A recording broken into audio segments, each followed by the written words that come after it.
This is the Patriots Catch-22 podcast with Evan Lazar and Alex Barth. I'm Evan Lazar. Evan Lazar. Hello, everybody. Nailed it. Joined as always by Alex Barth. That's a fit. That's a match. No risk it, no biscuit. 22.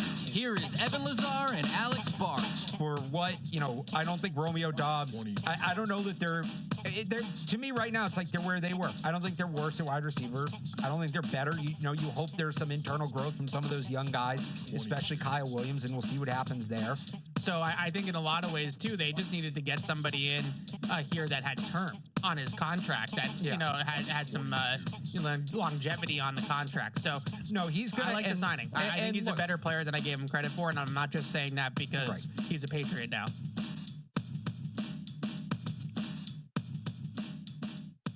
That's my favorite part about this time of year, Alex, is when you have all these preconceived notions about players and we go through the draft and all this stuff and you watch all these guys and research all the guys ahead of time, and then you get to the draft and they put a little Elvis on their helmet and you're all of a sudden you're like, I kind of like this guy, and it just like changes your tune just a little bit. I try not to do that too much, but it does happen every time and time again. And I would say Romeo Doubs, that was number one in this free agency class, where all of a sudden I started watching him from a different lens and was like, all right, actually I could see how they could use this guy. All right, anyways, Evan Lazar, Alex Barth, Alex behind the glass. I like Ace, actually. Like I like the nickname because then you both are named Alex and it gets a little bit confusing. So like Ace just kind of narrows it down a little bit. So we're going Ace behind the glass, and Catch-22 will be with you for the next couple of hours talking Patriots, talking free agency, talking draft, talking NFL news. I want to start there on today's show and just talk about some of the stuff that's been going on around the league. And the other thing I wanted to mention off the top, Barth, was that the last 2 Wednesdays, as soon as we have signed off this show, about within an hour of 2:00, there has been major Patriots breaking news. 2 weeks ago, I believe it was the reported Stephon Diggs release at the time. Last week, they signed Kevin Byard literally 45 minutes after we signed off on the show. So I'm not saying that has anything to do with us. I'm just saying, what is the breaking news that is going to happen today? Are they going to trade for AJ Brown? I was going to say, there's one piece of breaking news that all the Patriots fans are waiting on. I think if they did that, we might have to turn around and come back into the studio and fire it back up. I would come back. I'd come back. I'd have to fire it back up. I think back. so. But let's start with NFL news with this Jaylen Waddle trade. And then I do want to talk a little bit about some of the free agent signings by the Patriots that we didn't get to last week, like Byard. But obviously yesterday, big trade in the NFL. I think there's a lot of different layers to this trade from a Patriots angle. But the trade, Jaylen Waddle to the Denver Broncos from the Miami Dolphins for a first, third, and a fourth round pick swap. Have we got that correct? I thought it was just a fourth round pick. And then some people were throwing... No, first, third, and fourth. Yeah, they didn't swap picks, right? It was just a first, third, and fourth. I don't know. I think there was another pick that went back late or future. Okay, we'll figure it out. Anyways, that's the general foundation of the trade. So I think there's 3 different angles. No, first, third, it was. Oh yeah, they did swap fourths. Okay, first, third, and a fourth round pick swap for Jaylen Waddle. There's 3 different ways to look at this trade. There's the Miami side of it as an AFC East opponent. Yeah. There is the Denver side of it as a contender in the AFC at large. Way to localize it, Evan. And then there's also the AJ Brown angle to this whole thing of, well, if Jaylen Waddle's going for a first, third, and a fourth round pick swap, is that the asking price for AJ Brown? Is AJ Brown worth more? Is he worth less? And where does that all fall in?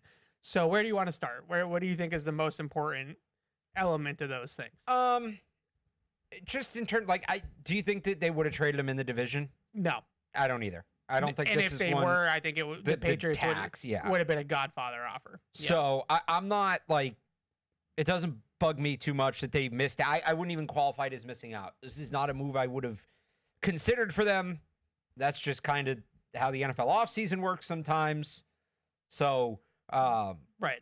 The thing for me when it comes to AJ Brown, and I was talking about this on Felger and Maz yesterday, and I think there's like this looming question that we haven't really discussed in this, and I kind of understand why, but I'd like to bring it to the table right now. So, first of all, the Bills, as they're one to do, ruined everything for everybody. I knew you were Am I going to make wrong? this about the Bills. Am I wrong? Was DJ Moore worth a second-round pick when Debo the year before, who's a very similar player, gets traded for a fifth? I think that DJ Moore is younger and better than Debo. I don't know about younger in years on this earth, but younger in terms of durability. Was DJ and, Moore and worth a wear second-round and pick? tear? No, the answer is no. You shouldn't have to think about that. The answer is no. Okay. I don't So- know. I thought about it. They skewed the market, right? The value for A.J. Brown has been, you go back to the DK Metcalf trade last year, you go back to the Steph Diggs trade 2 years ago, has been a second and like a high day 3 pick. And okay, like the market changes, I get that. But right now, it's a fair ask for 31 for A.J. Brown. Who's worth more in your mind, A.J. Brown or Jaylen Waddle? I'd lean slightly A.J. Brown, but it's close. It's close. I think, to me, it comes down to fit maybe with the team, but it's close. It's about the same, right? Yeah. So if I think A.J. Brown's a little bit better of a player, but Jaylen Waddle's a little younger. You're paying a little more for production versus proven performance. Sure. Yeah. But, okay, so if Jaylen Waddle's worth, let's say, first to third and fourth round pick swap, right? Yep. Although I think it was the Dolphins actually moved down in the fourth. But first, third, fourth, whatever. Like A.J. Brown, a 1 and a 3, if the 1 is the 31st overall pick, is probably a fair ask at this point. Certainly a 1 and a 4 is a fair counter from the Patriots. Maybe 1 and a 4 and something, a 6. If that's probably, these suitors are coming off the table. That might be the best offer the Eagles get. But the Patriots know that. And now that these suitors are off the table, what if they come in with a second? Here's the question, as I have this long preamble. Do we think do we think the Eagles would trade A.J. Brown for less than the comparable market says he's worth? Not the trade market. The trade market is the best offer you have. If the best offer you have doesn't match with what comparable players are getting traded for, would the Eagles hold on to him rather than trade him for less than he's worth? And I ask this as an open-ended question. I don't know. I'm not that familiar with Howie Rose. Like, I'm obviously very familiar with Howie Roseman, but like I don't cover him the way I cover this team.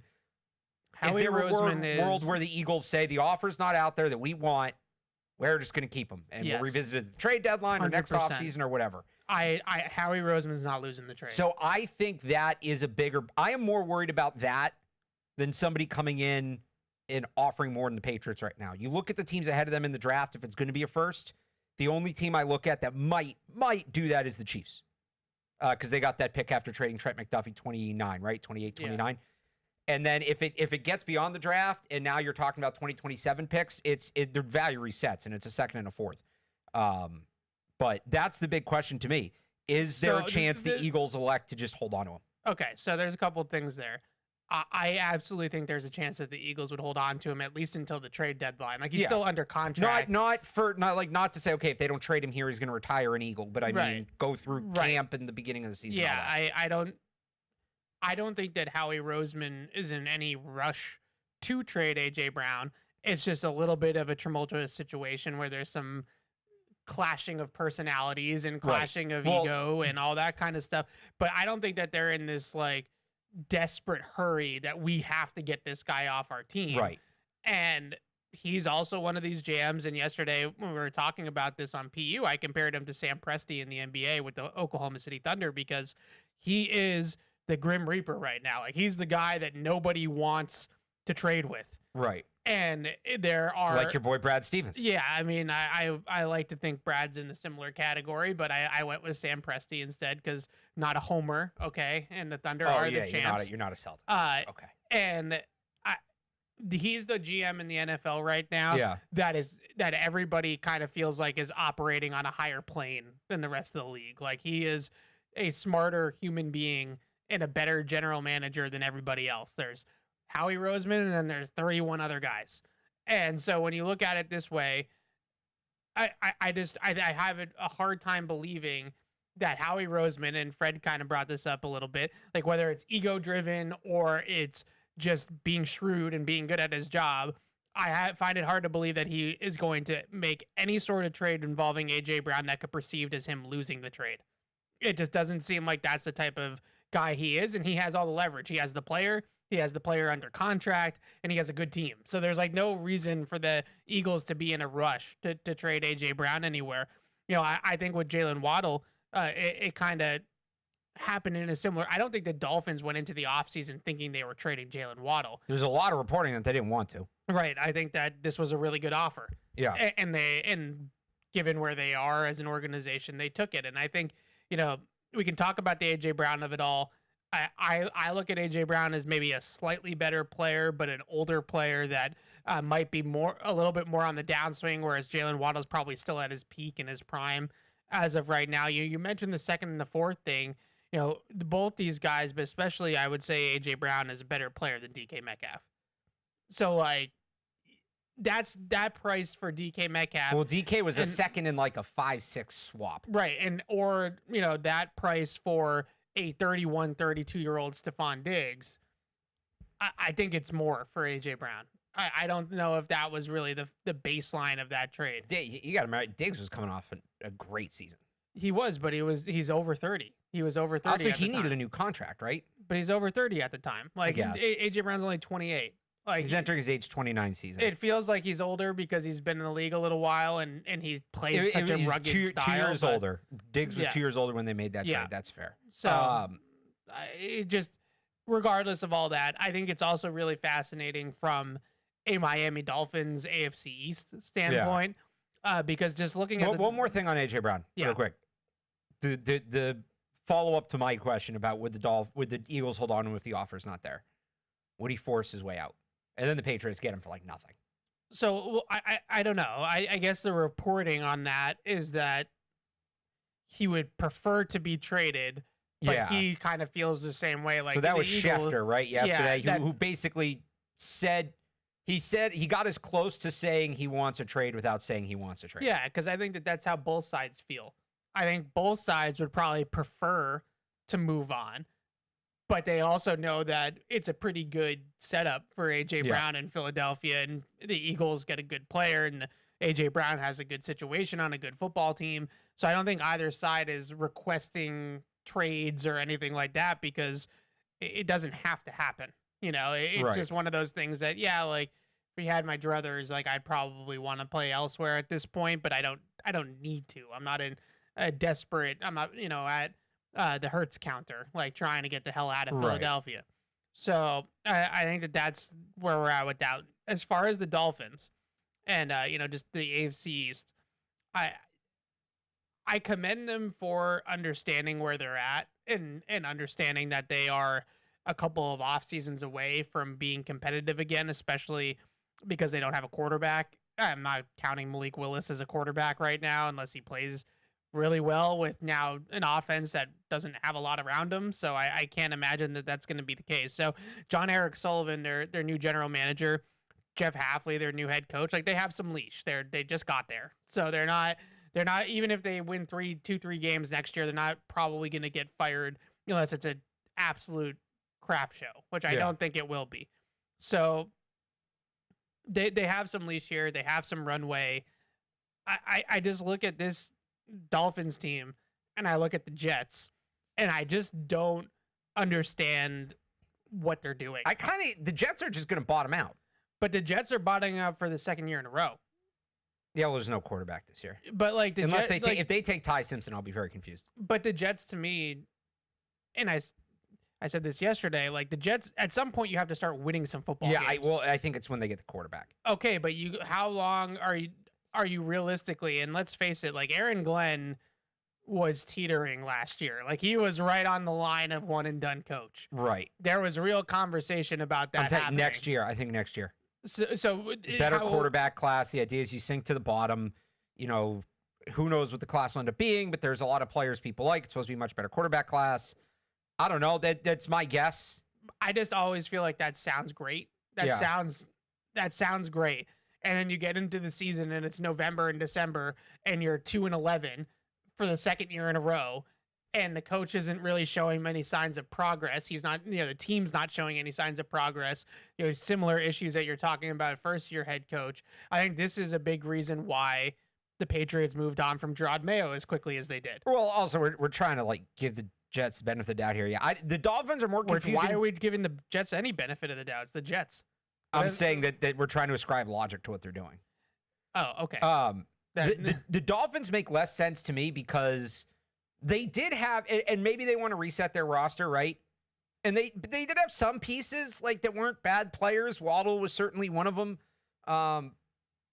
If you want to go to so it's a copycat league. I think a lot of teams are going to look at what the Patriots did and say, we got to get to the bottom. We got to get to the quarterback. We got to have one big year in free agency. You look at what the Titans are doing. Like the Titans offseason this year, they're signing Stephon Diggs away from basically copying the Patriots homework word for word. Yeah. So if you're the Dolphins and that's what you're doing, like, all right, we're going to blow the roster up, new coach, new GM, we want to start over, fine. Then, and this is nothing against Malik Willis. Why do you pay Malik Willis all that money?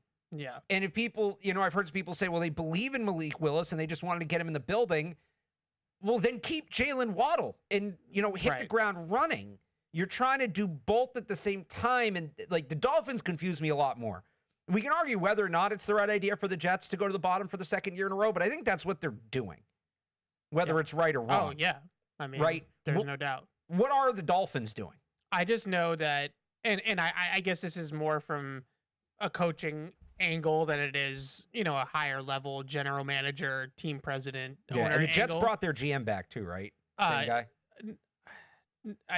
Is this his second year on the job or first? I think this is his second year, actually. So, because if it's a new GM, then that changes things. No, he was there last year. Okay, I knew he was new. Darren Mogi. Yeah, I knew he was new. I didn't know if it was this is. No, he was hired January 2025. So, the whole point that I'm kind of getting at with all of this is like, at some point, you need to start winning games, and it doesn't mean that you need to be the Patriots and go from 4-13 to 14-3. Right. But you have to show a step forward and a sign of some progress, because it's very easy to sit here in March and say, we're just going to stink, and we know it.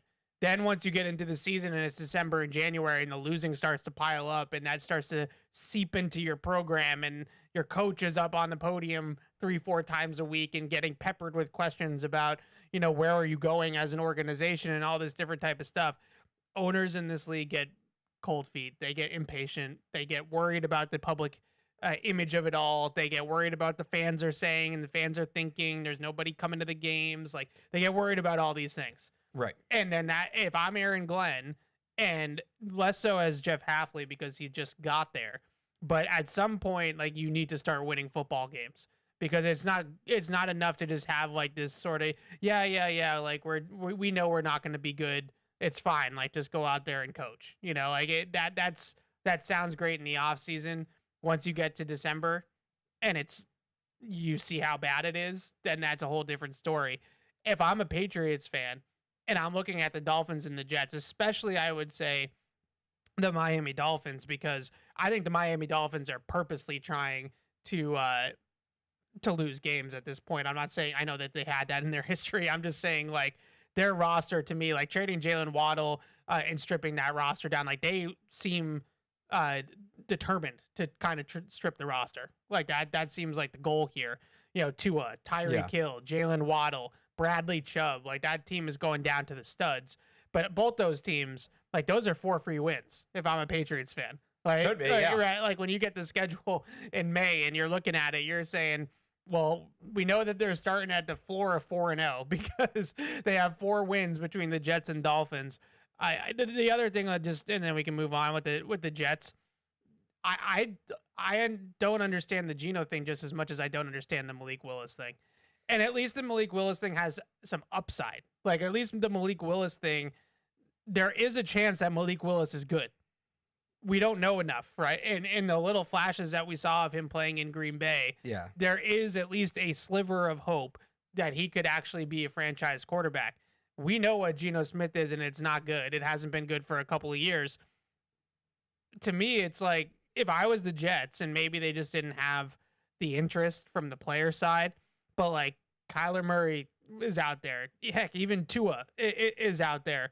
Like that, at least like the reclamation project thing exists with that, right? As we saw this was Sam Darnold, which you know the first time was Seattle. You know, like you see these things again, Baker Mayfield. They're just trying to get to the bottom and get in position for one of these guys next year. Arch, Dante Moore, Lagway, saying like, sure. I think that's just what they're trying to do. Oh yeah. Which again, we win some games eventually. The difference to me again is that we can argue whether or not the Jets are doing the right thing. I more or less know and understand what the Jets are trying to do. I don't know what the Dolphins are trying to do. And they might not know what they're trying to do. I don't know what either of these teams are trying to do. If you're trying to win football games, I don't know what you're trying to do. Anyways, moving on from that, we did get a little bit of coaching staff news from the Patriots in the last couple of days I wanted to hit on quickly.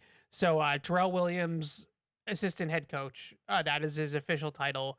Zach Core, now official again. I think we kind of, Vrabel confirmed it at the combine, so it's not totally news. Defensive coordinator Vinny DePalma, who was basically the inside linebackers coach last year when Zach Core had to elevate the play caller. Yeah. Last year, he's going to take over at inside linebackers. They added 3 new coaches to the coaching staff, including Charles London, who has some experience in the league, some experience with Vrabel, pass game coordinator with Mike Vrabel in 2023 and quarterbacks coach. So that's a coach in Charles London that has some chops. Like he has some experience in the league and has some, has been a high ranking coach before on a staff. And then DeCoster, their offensive line assistant. So now they have 3 offensive line coaches again, with Ryan Coogler leading, Robert Coogler. Ryan Coogler is the director. Robert Coogler leaving to the Pittsburgh Steelers. So they have that going on again with the line coaches. But just your reaction, thoughts on Terrell Williams in his new title. I think it's still going to be a lot of defense focus. Yeah. I mean, good for them for figuring out a way to keep everybody on board, right? And Zach Core deserved the promotion, but you'd hate to see Terrell Williams lose his spot because he was dealing with the serious illness. So it keeps everybody involved. And it's, it sounded like last year, once he, came back in the capacity that he did, and we don't know exactly what Terrell Williams did, but like, it sounded like he was just kind of a senior defensive advisor sort of thing. Yeah. And clearly that worked. Like the defense was very good down the stretch. So it sounds like they've just kind of formalized the titles to keep everything the way it was last year.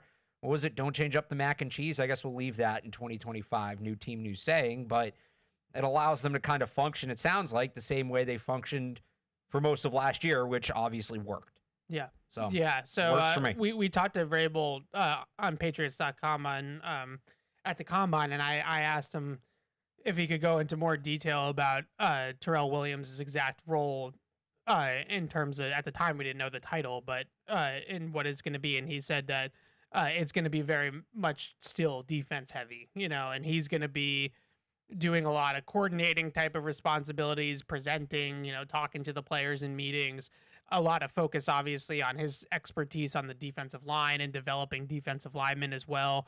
And then he also just mentioned sort of an overarching culture building and extending Mike Vrabel's message within the walls, and that sort of thing, and sort of just being another extension of Mike Vrabel and setting the culture as well. But it's unfortunate how this all went down, of course, and I want to be sensitive to that. But at the same time, this does feel like a really good role for Terrell Williams in terms of what I understand of him as a coach. Like he seems like more of a developer of players, a mentor type figure, a really good, fundamentals type of coach, a really good big picture type of guy. He's more, and I mean this is no slice, just usually you put coaches into one of 2 baskets. Yeah.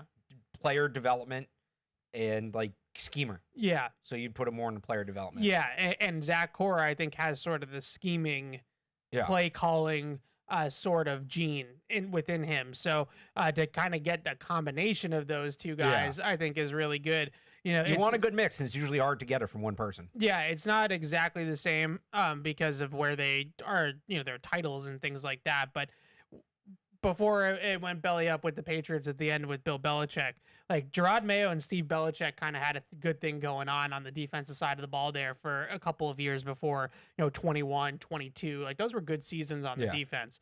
And Gerard Mayo was much more sort of the big picture, culture, tone setting, player developer type of coach. And Steve was really the X's and O's and the mastermind, making the play calls and all that kind of stuff. And this is going to sort of take a similar sort of approach, just hopefully with more success, in terms of teams winning, in terms of wins and losses, but all good stuff there. And the last thing I wanted to cover before we get into our exercise here on the a roster reset on offense, we weren't on the show for, Kevin Byard. He signs with the Patriots 45 minutes after we signed off. I think, a couple. Julian Hill was that day too, and Mike Brown. Yeah, I was going to mention Julian Hill as well. I think that's another one that's worth bringing up. But what are your thoughts on the Byard signing? I love it. I love it. What was my big thing that I wanted them to do on defense? Oh yeah, this was playmakers. Playmakers. Yeah. He gets the football. He's also a good veteran. Still playing at a high level. If they're going to this, I understand that they're going to the more multiple safety. Like we're not going to have the box safety and the free safety. We're going to have a couple of guys that can do both and move them around. But if they need to put everybody's better at one thing than the other. There really aren't any guys that are truly just as good as both. So when they kind of have to snap into strength on strength, Craig Woodson, more of a box safety, Kevin Byard, more of a free safety. So they fit the mold, even though both guys are have some good, what's the term I'm looking for? Flexibility or whatever. That's not the word. But I like the signing. I really do. I still want them to add a safety. I've been big on this. You know this. I want them to have the flexibility of 3 safety sets. Right. Byard is also 33 years old. Yeah. So you got to kind of think about, and on 1-year deal, so you got to think about life after him. But man, so you're going to have, and Craig Woodson a great rookie year. Yep. But it is a rookie year. Like there's always room to grow, right? You're going to have a second-year safety in Craig Woodson. They should add somebody in the draft. What a great mentor to have for a young safety room too. Can kind of do, you hope, what Morgan Moses did for that offensive line room. Pound for pound, probably my favorite signing that they made. I think the whole free agency. Great move. You were pounding the table for more turnovers, and just looking at it right now, and I know that the numbers improved with the playoffs, but let's face it, a lot of that was CJ Stroud in the Texans game. Like, they had 5 turnovers in one game there, but they only forced 19 takeaways. Yeah, regular season they were bottom half of the league. Yeah, which was if I'm just eyeballing it, like tied for like 20th or 21st, 19th. Yeah. I'm just looking at it on PFR. So 19 turnovers produced last year by the Patriots defense. Kevin Byard produced 7 all by his lonesome last year. So certainly checks that box. He obviously has a great comfort level with the defense and with the system and with the coaching staff. So you talk about mentoring Craig Woodson like you did. It's not even just that this guy has longevity in the league. He also knows the defense like the back of his hand. Right. So there's a both elements there that he's able to check both boxes and try to bring Craig Woodson along. You watched safeties yesterday, right? I have. I have some thoughts on them. Are we gonna do a recency bias? Yeah, I have some thoughts on them in the second hour.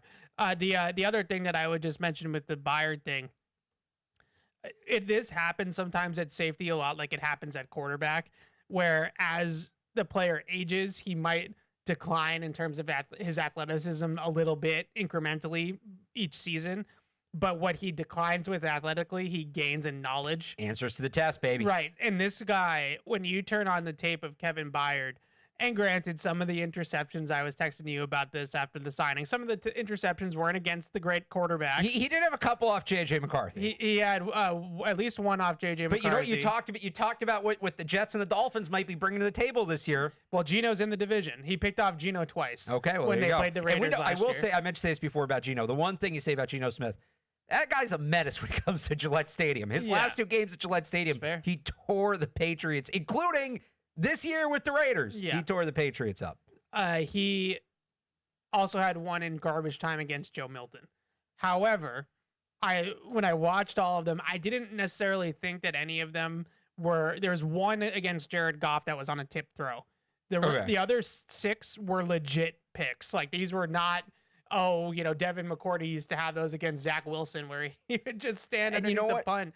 That wasn't this, though. But you know what? Also in the NFL, just nowadays, and Sometimes we'll it see what the happens. schedule is next year. What kind of quarterbacks do you play more?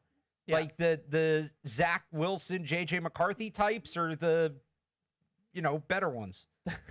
I was trying to think of a guy. I couldn't think of who else did he Josh pick Allen. off? Jared Goff. The Jared Goffs. Yeah, Yeah. Josh Allen's. Like, yeah, so Jared who do you Goff play more? was the one that was a tip throw. He picked off Jalen Hurts. all right, that's He picked off whoever was starting for the Saints at the time. I don't know if it was Shuck or Spencer Rattler. okay.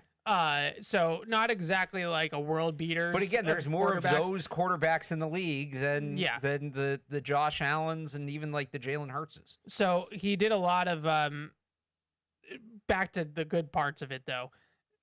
I have not seen a lot of safeties that have the route recognition, instincts, anticipation. Basically, we can all put this under the bucket of ball hawking. Like this guy, he understands exactly what you're trying to do to the defense. Like this route's going to clear me out, and this route's going to fill in, and I'm just going to sit here, but I'm not going to overplay the route because I want him to throw it. So I'm going to make it look like it's open for a split second, and then I'm going to jump the route, and we're going to go the other way. His instincts and his route recognition and anticipation are elite. Like really, really, really good.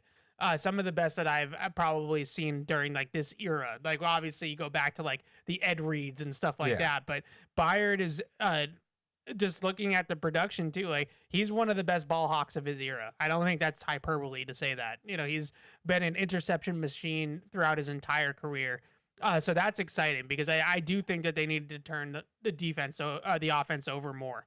I think they needed to have more takeaways. They need to be more playmakers on defense. Yeah. They're very preventative, but they need to be more playmakers. Now, and thanks to the person in the chat. The word was versatility. I can't believe I forgot that. The one other thing I would say about the Byard signing, though, and look, some of this was just his usage last year with Chicago. But when I watched him either playing man-to-man or matching receivers like it's man-to-man down the field, those instances were a little bit shaky. Like I didn't necessarily love him in those types of situations. Receivers meaning pass catchers or receivers meaning literally wide receivers? Either. Like either slot receivers like Romeo Doubs who got him a couple times. How do you feel about him covering tight ends? It depends on how good the tight end is. If we're talking about a below average, like a low level starting tight end in this league, I think they could probably get away with it. If you're talking about one of these dynamic receiving tight ends, if they're playing Buffalo and it's Dawson Knox or it's Dalton Kincaid, I don't love that matchup for Kevin Byard. So in Chicago, they kind of got a beat on that and sort of recognized at this stage of his career, this is a guy that needs to be watching the quarterback's eyes and jumping routes. Like that's what we want this player to be doing. So they played him almost exclusively up top in the middle of the field as a deep safety. Now he'll rotate down and do all the different types of post-snap coverage rotation type stuff, but he was a help zone defender. Like he was not playing a whole lot of man-to-man. When he was in Tennessee with Vrabel, you saw a little bit more of the man-to-man stuff, kind of what the Patriots did with their safeties last year, where he's covering the slot, he's carrying slot verticals. If they go from 3x1 to 2x2 with motion, now they're going to check into something where the safety has a slot receiver in man-to-man, like little nuances like that. I don't know if I would love him in those spots. And you just mentioned kind of safety still being in need and still attacking that and all that kind of stuff. I think that's where they might need to still dip into the safety market is we want Craig Woodson to be on all three levels and doing his thing. You want him to fly around like he did last year and wear a bunch of different hats. You want Kevin Byard in the deep part of the field doing his ball hawking thing. So that third safety then becomes a factor of whether it's covering the slot, whether it's covering tight ends, whether it's playing in the box, like all these different types of things. Like that's the type of guy that I think if you're just looking to acquire or draft somebody that's complementary to what you have and not necessarily looking at who's going to start on this team 2027 and beyond, you're looking for that type of player. But does that contradict their starting sort of traits long term? You understand what I'm saying? Like that might be the best player for the 2026 Patriots. But is that the best player for the Patriots 2027 and beyond? Like I said before, everybody, you're not going to find a guy that's just equal 50-50 box and free. Like most guys are better at one thing, even if they can do both. So you find a guy who's more polished as a box safety, who you think has some upside to play on the back end, and you bring him along, primarily playing near the line of scrimmage, with the idea that in a year or two, you're going to coach him up on expanding his role to play more on the back end of things, and then down the road he'll do more of that. Yeah. That would be, to me, the kind of guy you're looking for. So, I know you watched some of these guys yesterday. I did. AJ Halsey, I freaking love AJ Halsey, man. That dude is a missile. Yeah, That dude flies around. he's the most fun, like hard hitting, enforcing safety in this group. Yeah. Obviously, this doesn't include McNeil Warren. Right, like that the Patriots could take. Yeah. Zaki Wheatley would be a guy. He's like a pure free safety to me. I think he plays deep. Okay. The Penn State kid. Yeah. Yeah, I think he's an up top. And safety. I don't know if you watched VJ Payne from Kansas State. I did. I watched him this morning. Those are like the three guys I really like. VJ Payne was weird to me, and I wanted to do some of this in recency bias, Okay. but it's topical right now. Okay. VJ Payne.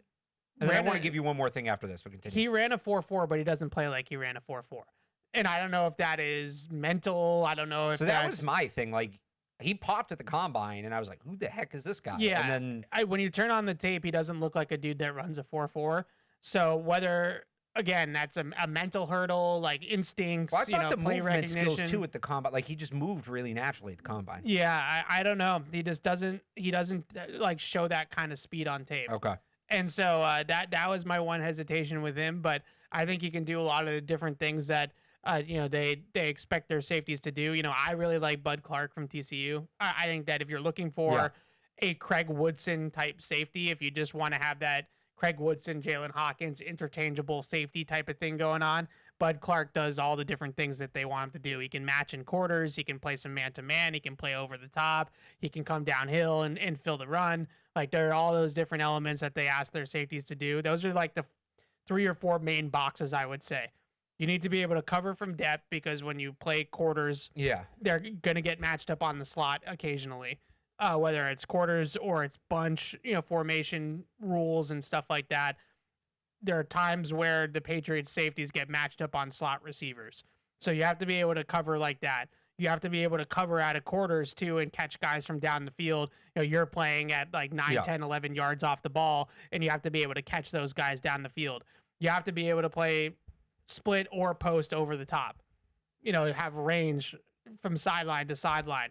And then I would say those are the 3 most important boxes. And then the last box you would check is if you can bring some physicality and downhill, thumping to the blitz and run game, then like that's an added bonus cherry on top. They did a lot more of that, obviously, in the playoffs than they did in the regular season. But that's sort of the cherry on top. And this is why they moved away from Jabril Peppers and Kyle Duggar, because those 2 guys were not playing with that kind of range at the safety position. And they need guys that can cover. Like, they need guys that can cover a lot of grass. So then let me ask you one more thing. You talked about, if they add this third safety, you probably want it to be a box guy, but you also need somebody to develop as the free safety. Like, the box roles would exist right now, yes, but you need somebody to develop as the free safety behind Byard. You're burning 2 roster spots here, but what if you took a guy like Wheatley or whatever, one of these guys that you think profiles more as a deep safety, and then you drafted either like Kyle Lewis or Harold Perkins as a coverage linebacker to do, so you split the role between 2 players. You could do that. You could absolutely do that. And I texted you yesterday. He was one of my recency bias guys. Let's just do recency bias. Harold Perkins was just on my list because the movement skills are just so obvious. Like, he's just a great athlete. Yeah. And I think that there's always a combination of these things. He gets injured in 24. Did you watch any of him before the injury? I didn't, but okay. I know that he was more explosive and a better athlete pre-injury, which makes sense. But he injures himself in 24, has the torn ACL. He comes back in 25. He doesn't quite have the same burst and explosiveness and closing speed, but you still see a lot of the athletic traits. You see a lot of the versatility to play the star, what they call the star, which is the nickel in all defenses. He has that ability about him too. He has some pass rush ability because of his history as a pass rusher. A really good pass rusher when he's right. He can blitz and stuff like that as well from off the ball. There's just a lot to like about him as a player, and you're probably going to get him lower than he was expected to go. And I think that he was expected to be a top 15 pick at one point. And so this is a combination, though, of like he got hurt. Yep. And then he also kind of didn't live up to the LSU hype. right? Like he's at LSU. Well, he was living up to it before he got hurt. Yeah, but he's wearing number 7 and like all that whole thing. And so now everybody, I feel like the market is just, soured on him completely. Well, it's a good linebacker. I thought that he looked like a guy that could really help a good defense. Right now he's expected to go early day 3. They have that pick at 125. You could even move up a little bit with those 4.6. He's just a really good football player. And 2 years off the knee, and he's still young. I think he's 22 years old. 2 years off the knee. You expect him to get some more of that explosiveness back, some more of that twitch back. He's entering his age 22 season. He turns 22 in September. So he's still really young, still has a lot of runway. If you tell me that I take him at 62, 63, I would say there's probably better linebackers on the board. But 4th round. For what we've seen him do in the past before the injury and the fact that because people say, well, you didn't want them taking Chris Bell. That's a lot higher, and he's coming directly off the injury. We've at least seen Harold Perkins back on the football field. He's made some plays, maybe not at the rate he did, but he's made some plays. I think that he rules. I would love to see him be a Patriot. Okay, so did you watch Kyle Lewis too? Or I did watch Kyle Lewis, and I see them kind of similarly. Guys that what I really liked about Kyle Lewis is that he made a lot of plays on the other side of the line of scrimmage. Like, he could shoot gaps, and he could really get on the other side of the line against the run, or playmaker, like an end around or a jet sweep. He just shot right in the backfield and made the tackle in the backfield. He has some of that coverage flexibility. I think that he's more of a natural zone dropper, but that's okay. But you talk about, I just talking about all the split safety stuff they do with the quarters stuff and the cover 2 stuff.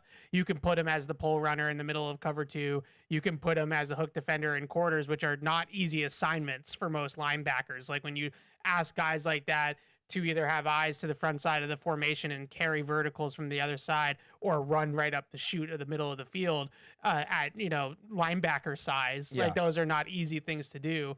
But Kyle Lewis is a guy that could probably do that. I wish he was a little bit more physical, in terms of his run fits and things like that. And he's more of like, I'm going to shoot gaps and get on, use my speed to get on the other side of the line, and not necessarily someone that's like compressing space and taking on blockers and things like that. I think Harold Perkins has a little bit more of that take on, twitch and power into his game, probably because of his pass rushing days. So like he has a little bit more of that, in his game. But both those guys I feel like are pretty similar. I guess Kyle Lewis probably goes a little bit higher just because this tape last year was better. Yeah, he's not coming. He doesn't have the knee injury history, but they're similar. Yeah. Those 2 guys in Halsey, man. You put one of those 3 guys in the middle of your defense, and I think you're good. That those are going to be guys that can get their hands on the football, or you just recreate LSU, take Halsey and Perkins, and I mean they know how to play together. Halsey was fun. He's one of those players though that has some warts for sure. Like if you put him in too much space, he's not a deep safety, and if you put him in foot races and like things like that, then it's not going to go so well for him. So there's moments on there's a lot of peaks and valleys on that film. Do you view him almost like a linebacker? Yeah, like a hybrid safety. Yeah, like just like they used to use like a guy like Kyle Duggar. Now he's the biggest safety in this class. Like that was the one thing I had about these safeties when I was going through them. Halsey's 215 pounds, and at least according to he's probably more than that. According to Mock Draftable, that is the biggest safety in the class in terms of weight.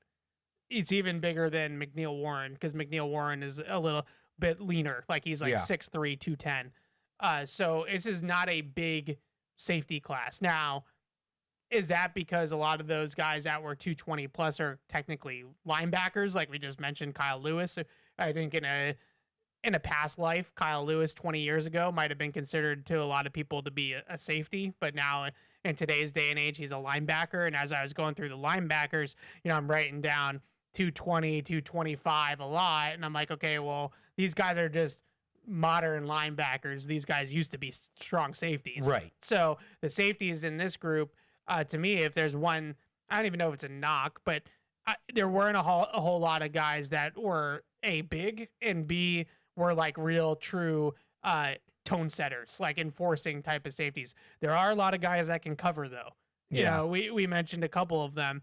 But I was watching the kid from Arizona this morning. What's his name? It's escaping me. The hybrid corner safety. Genesis Smith, right? Something like that. He's good. Good player. Traydon Stukes? No, not him. It was Genesis. Okay. Yeah, they have a couple hybrid guys. Yeah, so he can play the slot or he can play free. He played free last year in 25, played more the slot 2024. So he can do a little bit of both. Well, Jalen Kilgore's like that too. Kilgore's a slot to me, a true nickel, bigger nickel. Then you have a guy like Ramsey from USC, who's a really good cover player in the deep part of the field.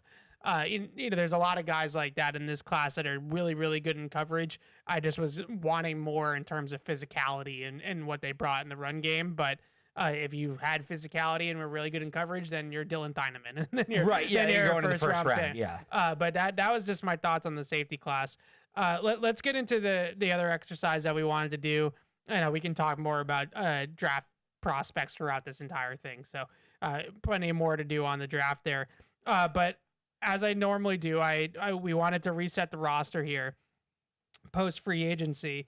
We'll start with offense this week, and then next week we'll do defense. We'll get to a couple positions, then we'll take a break, and we'll finish up on the other side of the break. But we can start with quarterback, and that will be quick and easy. So 3 quarterbacks right now on the roster. Some guy named Drake May, Joshua Dobbs, and Tommy DeVito. So I think the facilitation question here, which is how I kind of set this up. I'll read the names, and then I have my host question to present to the group. Is this it? Like, are they set at quarterback? I mean, they'll add a 4th guy for camp. Right, but like is it Ben Woolridge or is it someone maybe Ben Woolridge plus? So someone a little bit better. I don't know how much you know about Joe Fagnano. Not a ton. So he's like, I think 7-year college player. He played at Maine for most of his career. Went to UConn. Last year was his only year as a full-time starter. Threw 28 touchdowns and 1 pick. And, he's got good size, 6'3", 225, like just accurate, kind of understands, sees the game well, he's played a lot of football for a guy coming out of the draft. It's Josh McDaniels' 3rd or 4th quarterback. Okay. And he's probably going to go, late day 3 or undrafted. So we're definitely we're both aligned in the fact that if they add a quarterback, it's going to be 6th, 7th round UDFA priority free agent type of status. We're not talking about them actually using a legitimate draft pick. Let's call it top 150 on a quarterback this year. I got obviously the backup Drake May. We're not talking. Yeah. I butchered that name, by the way. Fignano. I'm terrible with names. Yeah. I got one more for you, a quarterback. Okay. Did you watch? Because I asked you this. I don't think you watched him, but I'm just going to ask. Did you watch Haynes King? No. From Georgia Tech? No. I wonder if Haynes King's future in the NFL is at another position. Okay. And that could be something. He's going to go late like if he gets drafted. More physical. Like he's not. He's really good with the ball in his hands. You watch him at Georgia Tech. He's just like a winning football player. Like he makes plays. Ran a 4.46 40 with a 3.893 cone at the combine. He's 6'2", 212. He's just not developed enough as a passer, and he's already older. I think he was in college for 5 years. Like, I mean, the lazy comp is Taysom Hill. Yeah, and he's probably more of a running back than a tight end, but like, okay, out of that he's probably on my radar more than any quarterback.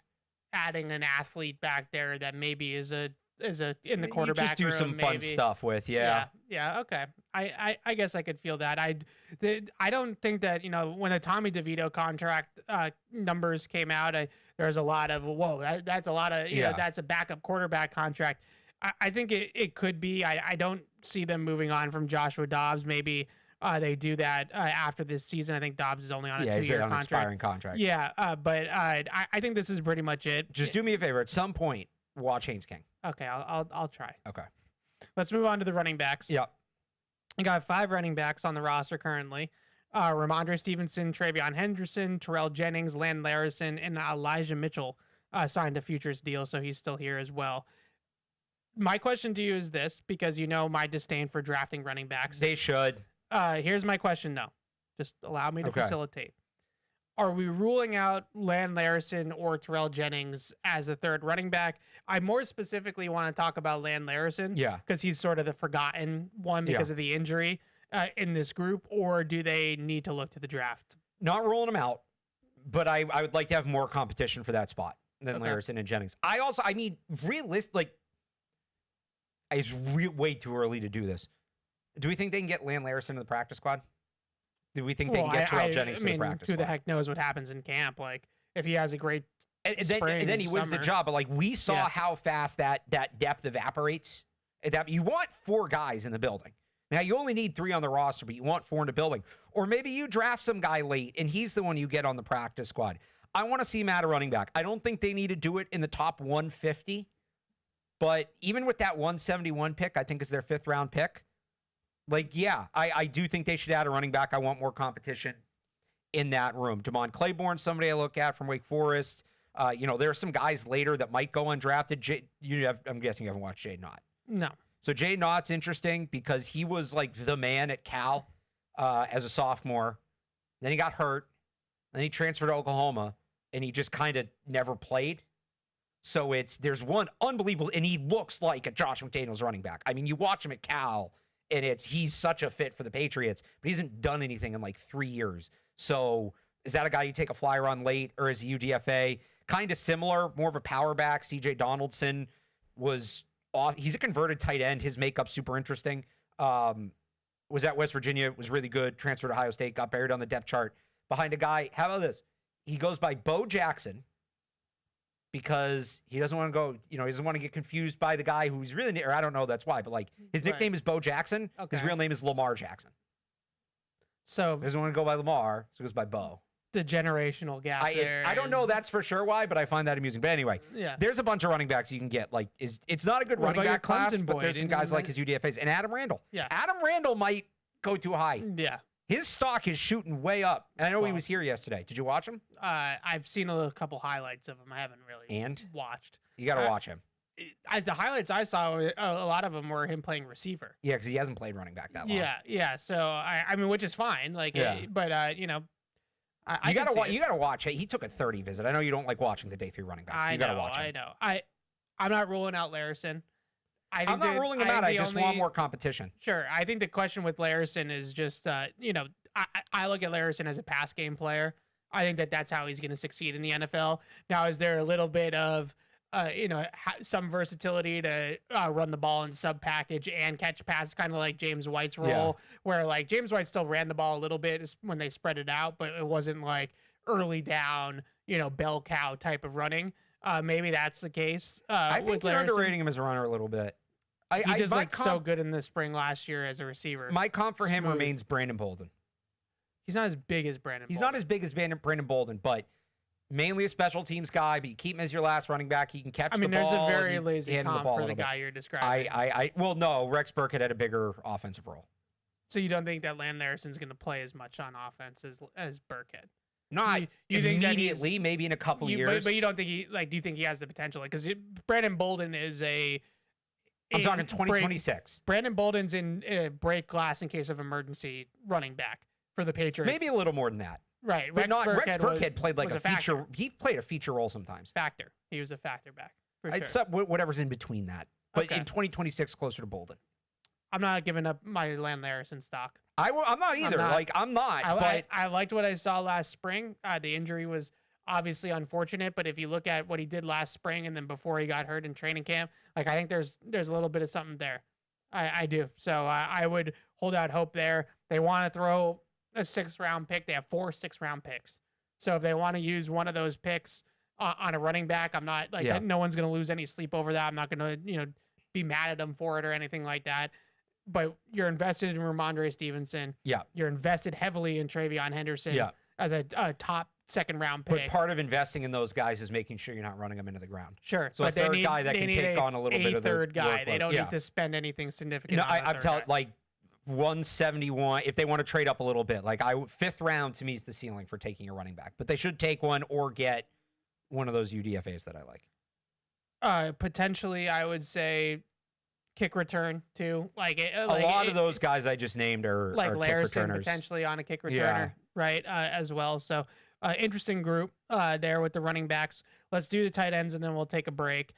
So at tight end as of right now, and I combine this with tight ends and fullbacks.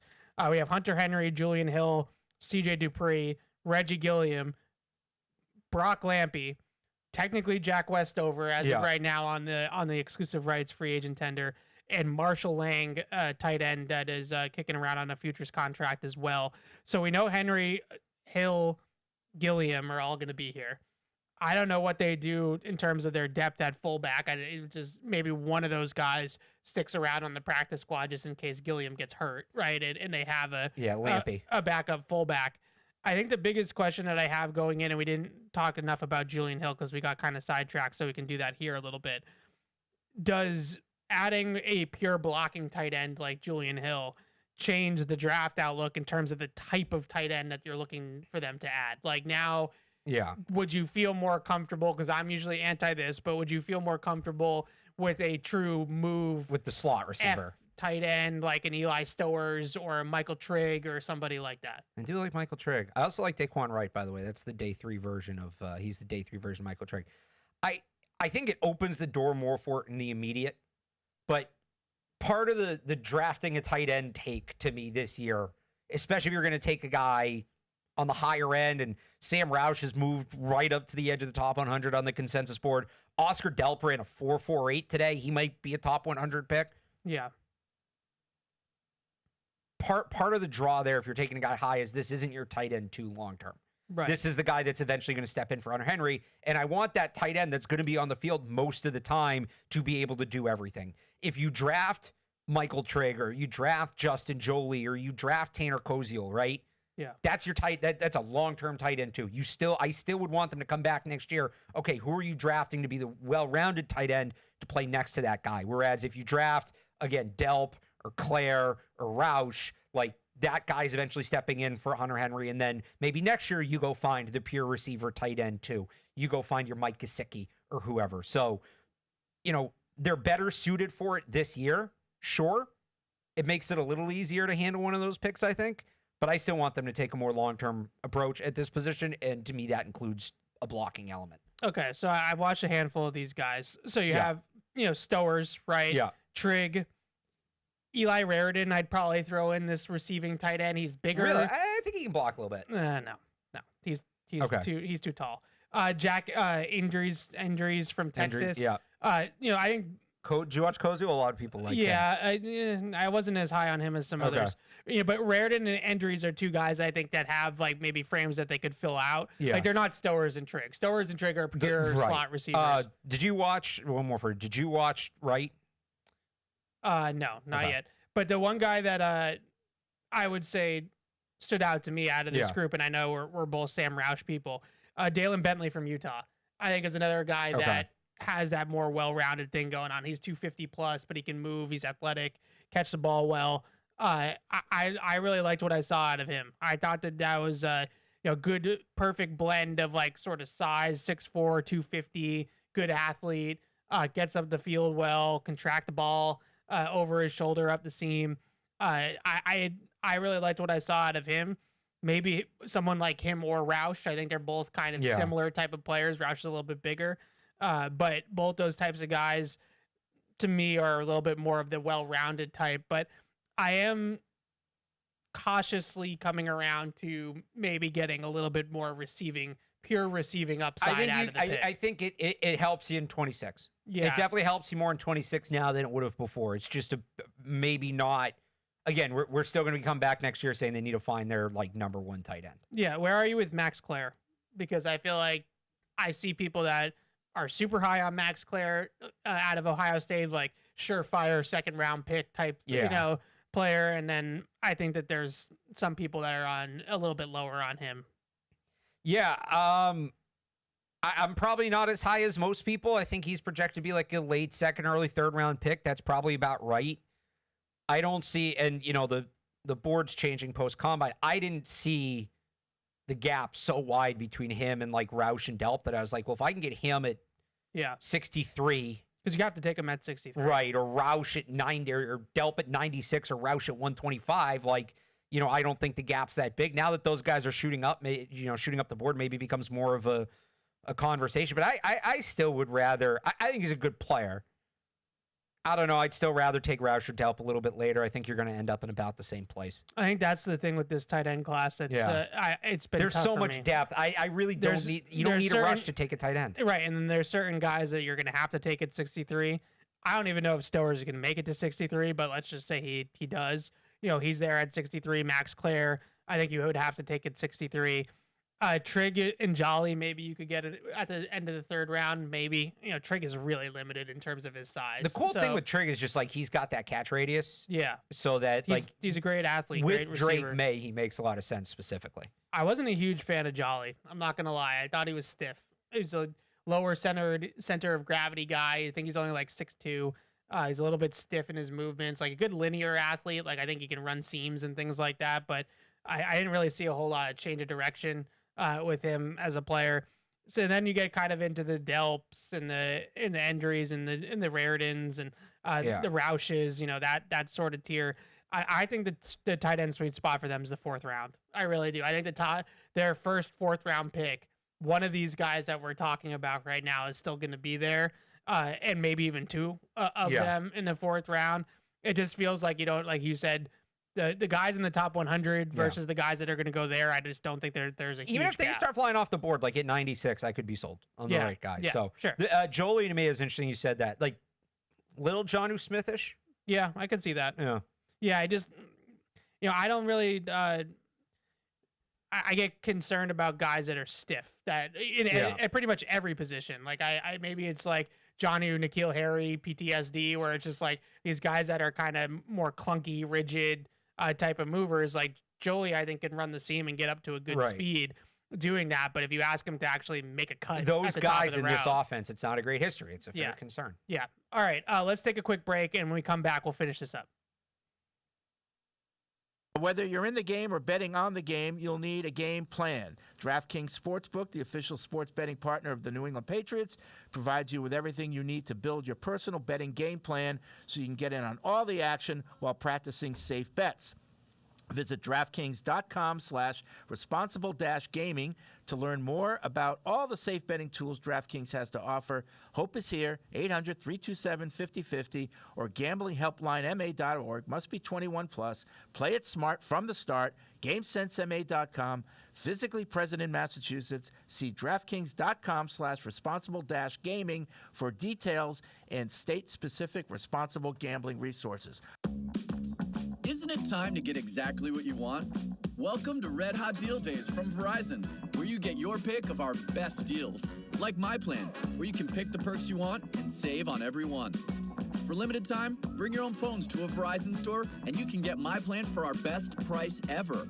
Get exactly what you want in your phone plan and only pay for what you need.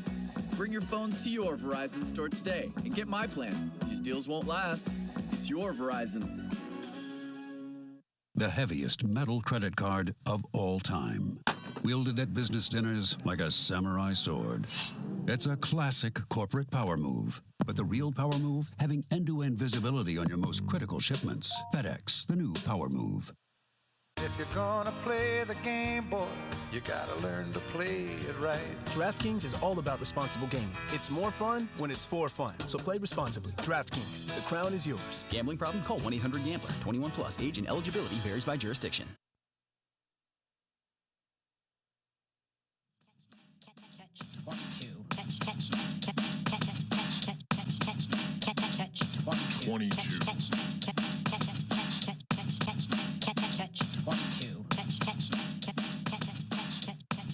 Spring has sprung, and if you want to get more from your tax refund, why not Bob's Discount Furniture to help?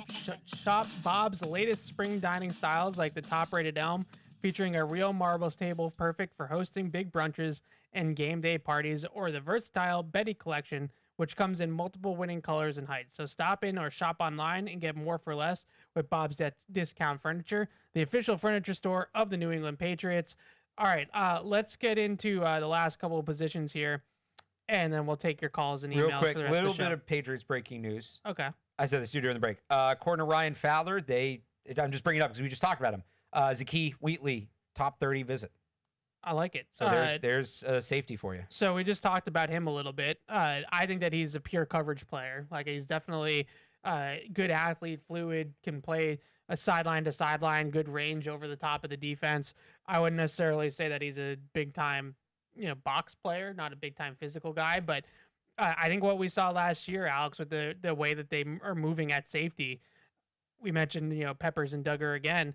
Like, I don't think that – I'm not saying that they want guys that can't hit. Like, that's not the right way to put it. Right. But they certainly want guys that can cover a lot of grass and cover a lot of space before they start worrying about what that player is going to do up at the line of scrimmage. And I think that that's sort of how they feel about it.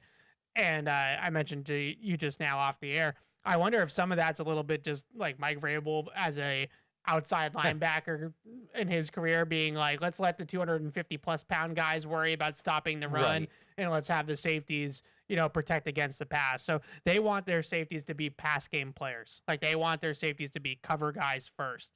And I think that Wheatley from Penn State definitely fits that mold. Like, he's that type of dude for sure. So there you go, in the building. Him and Adam Randall. Should we take these calls because these guys have been waiting let's for a grab some while, calls. and then we'll finish up the roster reset here. Patty's in Agawam. What's up, Patty? Hey, good afternoon, guys. First off, Evan, I just want to say I loved your take yesterday on PU about the Patriots not boxing themselves into a corner with A.J. Brown.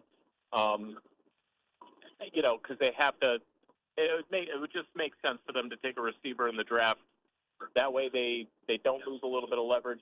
They need upgrades at receiver anyway.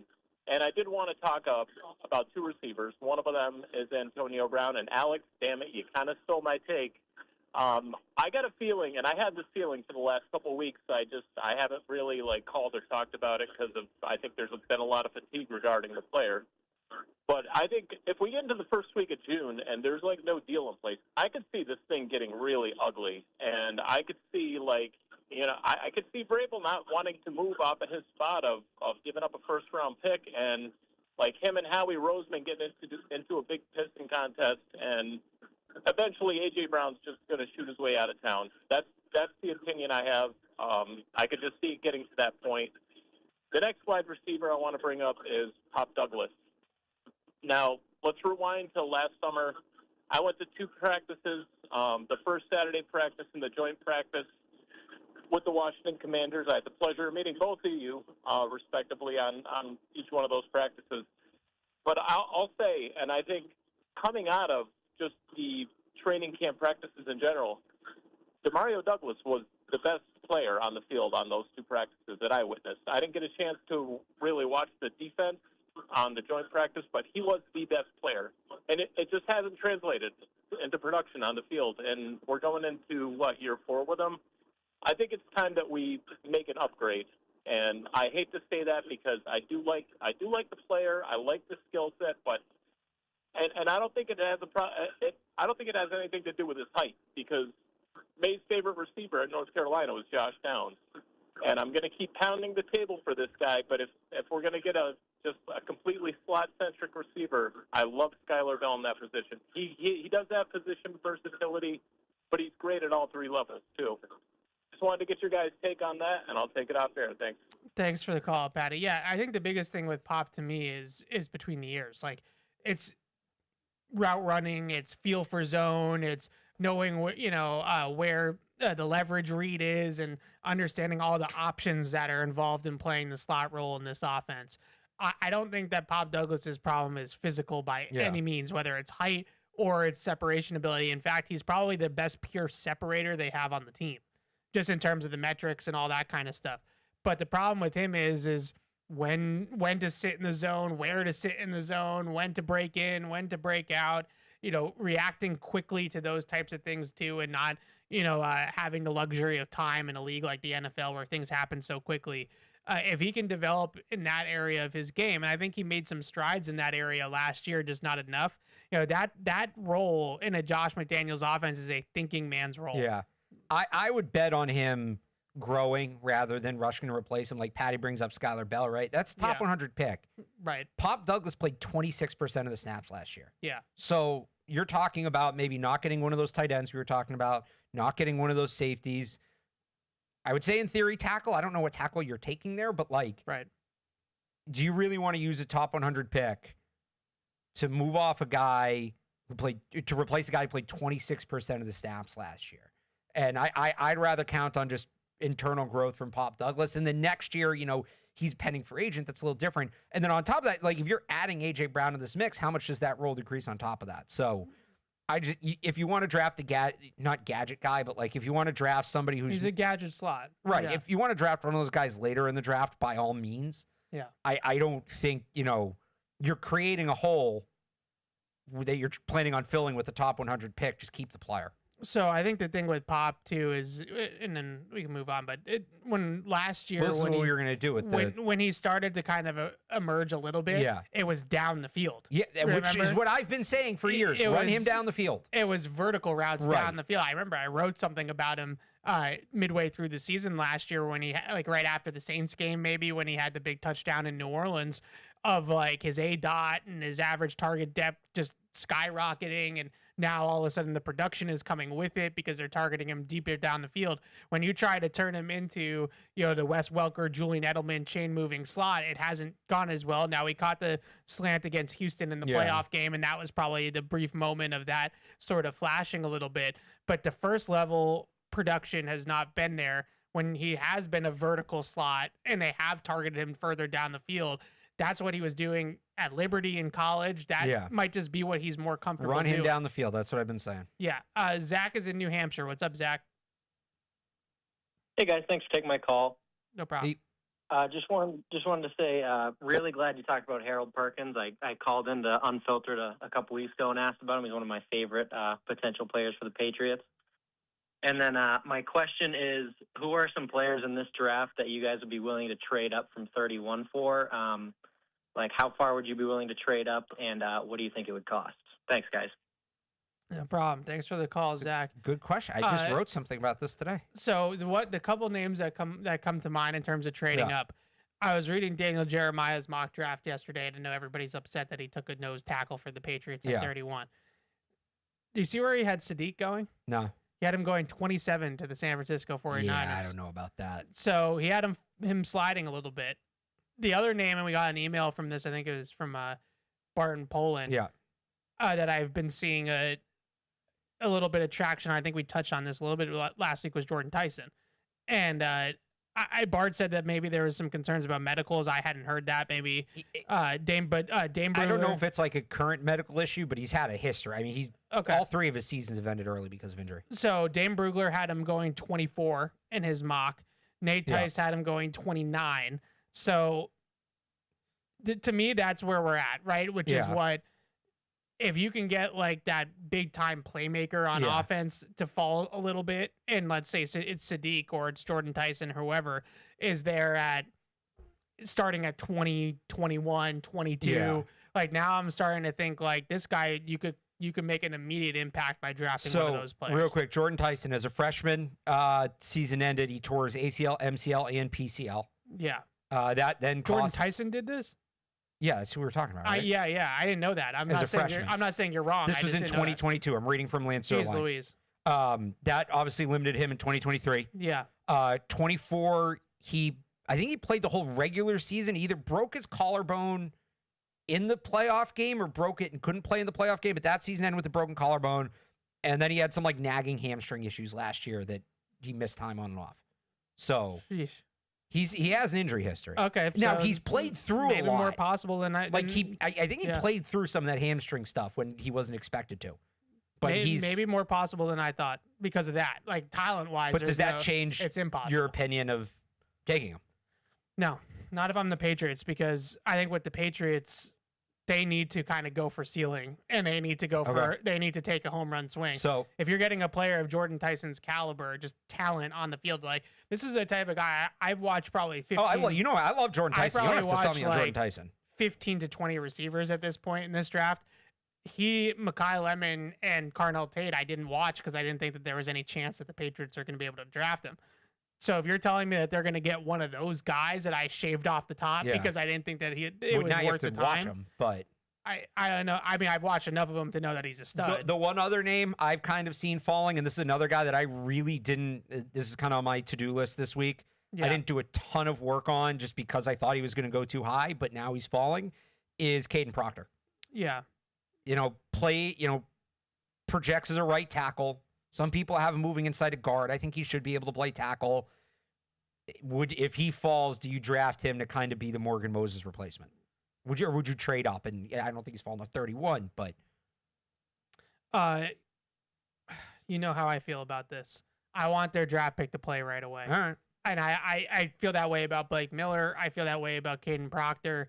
I feel that way about Ianachor. Like, what if for I some don't like reason the idea of redshirting. I just don't think they're there yet. So I know there was, just because Felger Maz asked me this yesterday, I don't know if there's any truth to it. Like, if they take in A.J. Brown, they have to move on from money. Mike Onwenu doesn't have to guarantee money in his contract, right? Would you draft him as a right guard? And then with the idea that he's going to move to tackle?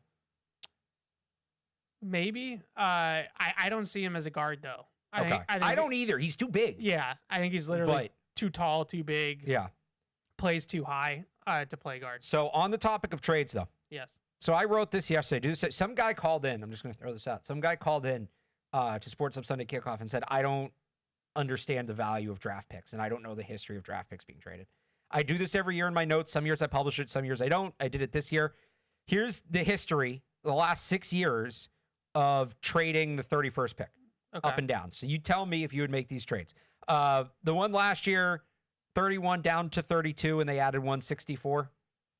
Meh. That's also not really what we're talking about. 31 down to 32. Yeah, no. Yep. That was just to Howie Roseman was bored. And probably to avoid somebody coming up from behind that team. This is also, I included picks around it. Well, that one's actually not relevant. Here we go. The Bills, I'll only do trade ups. Let me find the trade ups here. Here we go.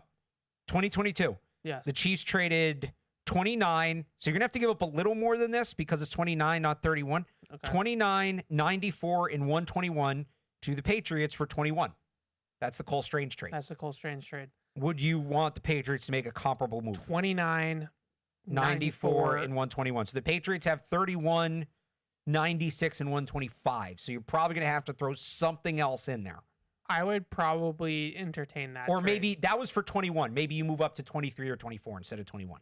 I would probably entertain that trade. Okay. Maybe. I don't well, think... I think it all depends on who you're going up for, right? I mean, well, let's use Jordan Tyson as the example. You're obviously moving up for a player. Right. I mean, who is it? Right. Let's call it. Let me look at the. Is it Jordan Tyson or is it Caden Proctor? Because now I feel very differently. Let's say that, like, for a player you want, that's what it's going to take. Okay. Let's say you're moving up to. I would entertain that trade idea. You have to jump the Bills at 26, Chicago's at 25. Let's say it's that to get up to 25. Sure. Okay. That seems like a lot to get up to 25. I thought you said 21. Well, but that was 29, 94, and 121, not 31, 96, and 125. I got you. I think the issue that I have with these trades of moving up is more so that I don't necessarily think that they need starters at all these positions. They need depth. But they need depth. Like linebacker, safety, tight end. Where's the even I would say offensive line, whether inside or outside, where's the depth coming from if you're giving away a bunch they of need your to draft? make, I don't know if they need to make 11 picks. They need to make a lot of picks. Okay, here's two more. But they don't need them all to be starters. They just need them to all be but you can get depth on the day roster and contributing. Yeah. In 2020, the Packers traded 30 and 136 for 26. So that I would be more call it into. I just don't know why you would need to do that, but because in between, let's say you're doing that, let's say you do it to move up to 25. Like the Bills at 26 are taking a receiver. Probably. If you want to get Jordan Tyson, you're going to have to jump the Bills at 26. Do things that I don't understand. That's why you do it. They do so many things that I don't understand. They just traded for DJ Moore, so maybe they don't feel like they need to do that. I've got one more for you. This was in 2020. Also in 2020, does involve the 31st pick. Okay. The Niners traded 31, 117, and 176. The Patriots have picks all within that range to the Vikings for 25. That was to move up and get Brandon Ayuk. So for the Patriots, the equivalent of that would probably be 31, 125, and 171. That I could probably handle. Okay. Because now we're talking like 170. We're outside the top 150. 125 is even fringy in terms of having starter upside out of a pick like that. Realistically. So just the reason I run through that exercise. Yes. Kind of gives you an idea of what it's going to cost to move up. It's going to be obviously 30. You're moving up to 31. Depending on how high you want to go, it's either going to be 96 or 125, and then probably 171, depending on how high you're trying to get. That's probably what it's going to cost you to move up about 5 or 6 spots. And if you want to talk about the big trade up, now they don't have the ammunition for this right now. They would have to make a second trade. In 2022, the Lions moved up from 32 to 12. Oh, God. They gave up 32, 34, Yeah. and 66 for Well, they 12 don't and have that kind of 46. capital, so they'd have Right. to give up They would a have to 2027 find an pick. extra second-round pick somewhere. They'd have to give up a 2027 pick. Or they would have to give up something to add a second-round pick this year. Oh, like a trade. Like a or something. pre-draft trade. Yeah, like that kind Okay. of thing. But that's to get up to 12. I don't think they need to do that. Just No. for those who are curious, that's the comp. Okay, let's get back to the roster reset. We have offensive line and wide receiver to go. I saved wide receiver for last. Let's start with interior offensive line. So the big four: Jared Wilson, Elijah Vera Tucker, Mike Onwenu, Ben Brown, and then Mekhi Butler, Andrew Rupich, and Caden Wallets are still on the roster as well. The question that I posed here: you obviously drafted top 100 player in Jared Wilson last year. You signed a expensive guard in Elijah Vera Tucker. You're paying an expensive guard in Mike Onwenu. So I don't think that this is moving around in terms of the top four. Ben Brown is the super sub, exactly where he needs to be, right? The question with this group, as we look to the draft and beyond, are we prepping for life after Mike Onwenu this offseason? Because I think before the Elijah Vera Tucker signing, I was digging into guards. We were talking guards. There's some a good little right bit. guards. Now that we're out of this sort of free agency process with a highly paid guard in Elijah Vera Tucker, it's a lot of assets to sink into the interior offensive line if you go sign Elijah Vera Tucker, draft Jared Wilson last year, and then draft another top 100 guard this year. Even though I like the guard class, it's a lot to look at, sink into one spot. I think there's guys that, you talk about a project player. I think there's guys you can get on day 3. I wouldn't mind a day 3 guard. Sure. I mean, not top 100. You know me. Not top 100, but if they want to add, like Armaj Reed Adams is a guy I like on day 3 who I think could step in for Mike Onwenu. The guard from Georgia, they have like a big, nasty right guard. Is it Micah Morris? I forget which. They have 2 guards in the same range.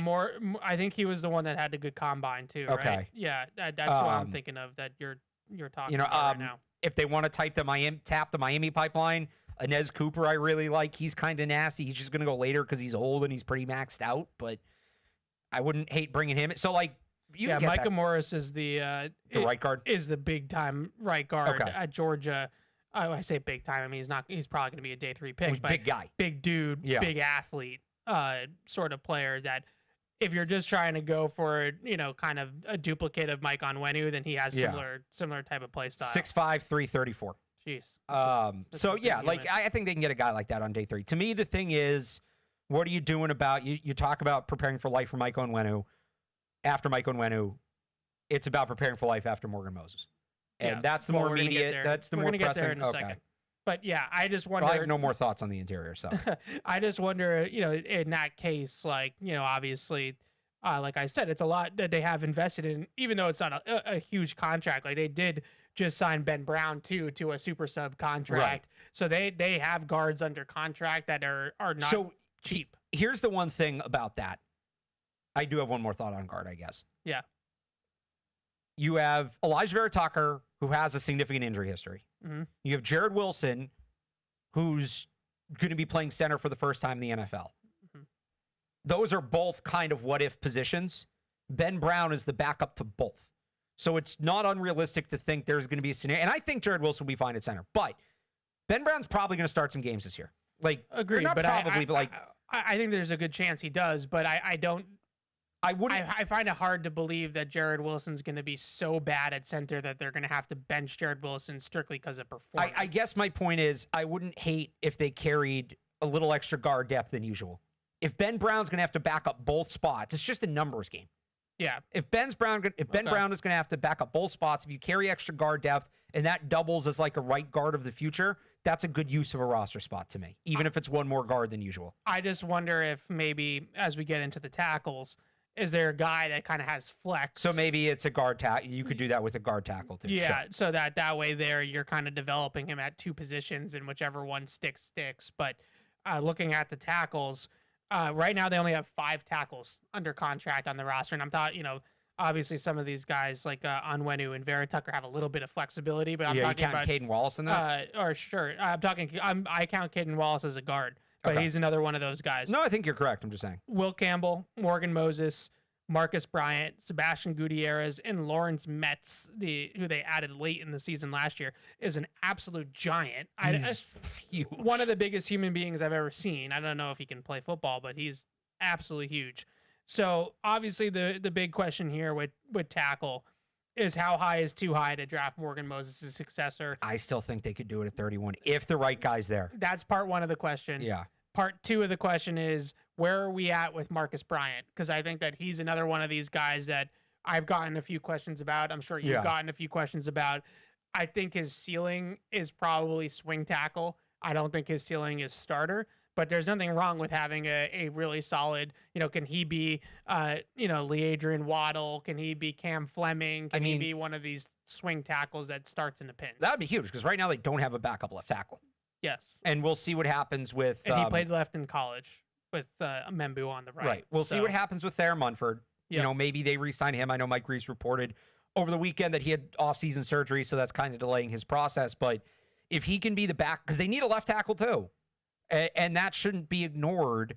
But for me, if the right guy's there at 31, and I think the right guy's probably Blake Miller and Caden Proctor. I'm not there with Ihanachor. He's raw, but I think he's got a huge upside. If they trade back, sure. I'm not there with him at 31. That's fair. But if Blake Miller, Caden Proctor's there, I don't know. I get it, Evan. I'm with you. The idea that on paper your top pick is redshirting. Now, it helps that it lines up. Like, there are other really big needs. Edge, tight end, safety. It's a deep draft at those positions. So you can get the guys you need to get, I think, without using the 31st pick on them, certainly. And you're not going to get as good of a player. But, man, to be able to sit here and say, left tackle's good, right tackle's good, they're young, they're under contract, we just don't have to think about that position for a few years. Oh, man, that's just such a great place to be. Just the allure of that. Okay, but it's play hard to turn away from. Because that I don't love this process. The issue that I have with this line of thinking is that this is Matt Light to Nate Solder. That's what this is, right? The Patriots, when they went from Matt Light to Nate Solder, were the prime dynasty Tom Brady era Patriots. Like, we're talking 2010, 2011, where they're just in the Super Bowl every other year. And I know the Patriots just were in the Super Bowl, so it's a little bit contradictory to what just happened. But at the same time, just the way they've moved this offseason, the way that we all deep down kind of feel about the team, I think we recognize that there's still one really good draft and offseason away from being a true Super Bowl team, not a team that played in the Super Bowl. And so if you then go ahead and, yes, the insurance on the offensive line would be a thing of beauty. They'd finally feel like, for the first time maybe in our entire tenure covering the team, that they had tackle depth, which is not something that we think. They still wouldn't have depth. They still wouldn't have a backup, but they'd have two legit starters. Well, Morgan Moses is here for another year. Sure, so this kid's going to be the third tackle. If they drafted a guy like Blake Miller, I think I can confidently say, if Will Campbell and Blake Miller are your starting tackles in 27, that will be the first time in my entire time covering the team where we're not talking about tackles. So that there's something to be said for that, no doubt. There's also the fact, and look, Morgan Moses was a freaking Iron Man last year, and I don't. And has really been throughout his entire career. I don't mean this as any disrespect, but he's 35. Yeah. And they're very aware of that. They've been so very that's having that insurance that. Sooner rather than later isn't the worst thing either. It's also just the rest of this draft. Yeah. I don't know how you feel about Caleb Tiernan. I don't know if you watched him. Yeah, he's a guard. Okay. To me, he's a guard. That answers that. He's way too... I know some people think he's a guard. I was just asking. So Will Campbell is 32 and 5/8. Yeah. Caleb Tiernan is closer to 32 flat. Is he? I thought he came in at 33. I'm thinking of somebody else then. Yeah, Caleb. But he is... so, okay. You know who he reminds me of? Who? Skoronsky. He reminds me a lot of Skoronsky. I'm a little helmet scouting, but fair. I don't care. He reminds me of Skoronsky. I was thinking of... Brian Parker came in short, too. Yeah. But this proves my point. It's not unrealistic they're going to need their backup right tackle to play this year. If you don't take them at 31 or even a Ihanachor on a trade back, who's the guy? Who are you? It's tough because I'm just going to give you the consensus board real quick. Yeah, Blake Miller's at 35. Yep. I guess I mentioned Kane Brock. Kane Brock's at 23. Yep. Caleb Lomu's at 25. He's a left tackle. Yeah. Blake Miller's at 35. Ihanachor's at 37. Jennings Dunker's at 57. So you're going 20 picks down, Guard. and that's a guard. Caleb Tiernan's at 67. Guard. That's it for the top 100. Now you get Demetrius Crownover at 109. Raw. Brian Concepts. Parker at 111 might actually be a center. Yeah. Austin Barber at 113. He's fine, but I don't know about him in year one. Isaiah World's coming off a torn ACL. Now you're at Markel Bell at 125, who's a project player. No love for Jude Bowery from Boston College. Project player. So I think that Crownover just kind of dug into him the last couple of days, I think on Monday. Yeah. This is a toolsy, but extremely raw and needs like at least a year Right. to sit. Now, that's exactly what they're asking this player to do. Well, but to be fair, and we talk about Morgan Moses' age, and maybe it's a little more than that. but he fits the suit of a right tackle for the Yeah. Patriots. This guy Crownover has 35-inch arms. He's massive. So if He you is. don't want to do the arm length thing again with the tackle that they draft, then this guy checks all of those boxes. He looks Yeah. the exact part of a Patriot Josh McDaniels right tackle. But his technique and his footwork and his fundamentals are all over the place. So you would be good with him behind Morgan Moses, given Morgan Moses' age. if they pick him, it's 96, right? Probably, yeah. if they Maybe pick he him- gets to 125. if The they pick tackles him- usually go higher. If they pick him in the third round, sure, Okay. because he's not going to play right away. But he might. Yeah, but I feel I guess like not fair to do that because Yeah. everybody might play. right. He is. You're confident enough in Morgan Moses that Mhm. you're getting you feel like you're getting the year for Crownover. Yes, and if Okay. they draft a guy like Crownover, if they have to come back to the veteran free agent market just to add a guy that's played the position in the league and Yeah. can start a game or two as a spot starter, then so be Well, now it. you're keeping a lot of tackles. Well, I'd keep 5, right? I'd keep Campbell, Yeah. Moses, Crownover. Bryant probably will Bryant. make it, and then maybe That's another. a lot. 5's a lot of tackles. Well, you're gonna have 8 guys active on game day at least.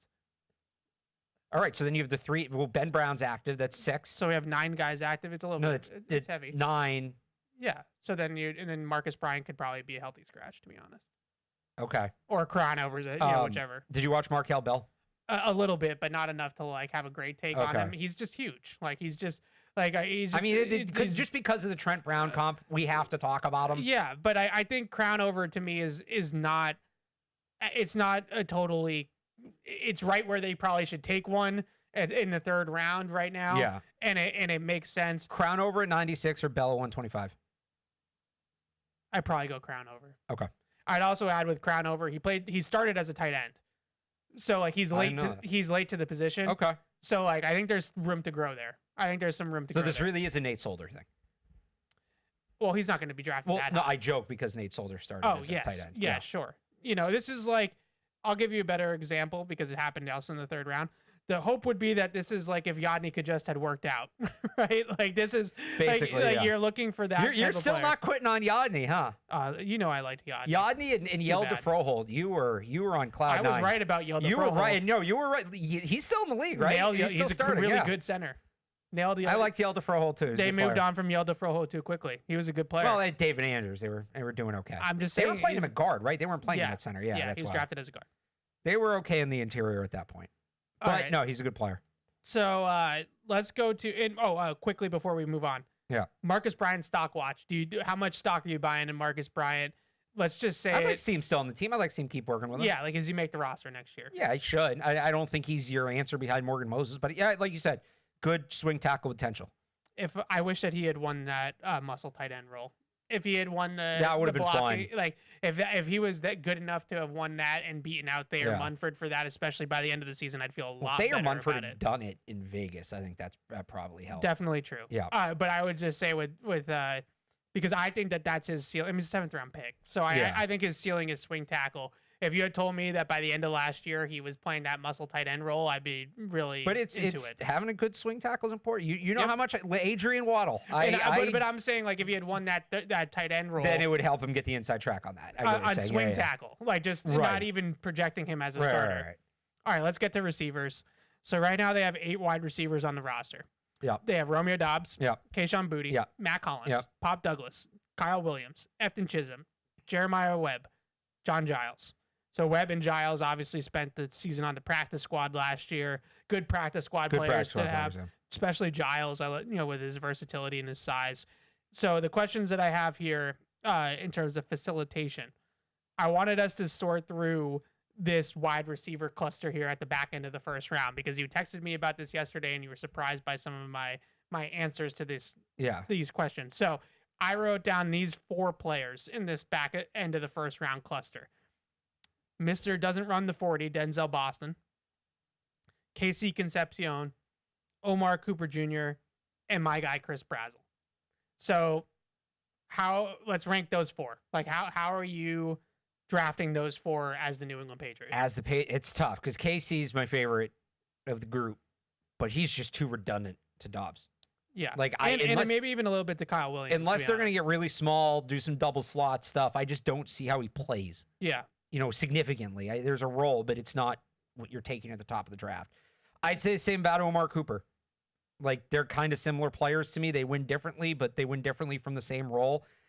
I like both. I really like Concepcion. I'm seeing right here he's the consensus, mock draft pick to the Dolphins right now. That's going to kill me because that's a great fit. Makes sense. When it comes down to Boston and Brazzell, I don't love that Boston didn't run the 40 at his pro day. You don't run at the combine, fine. Nobody runs at the combine. Everybody runs at their pro day. Yeah. It's a safe environment. So that worries me a little bit.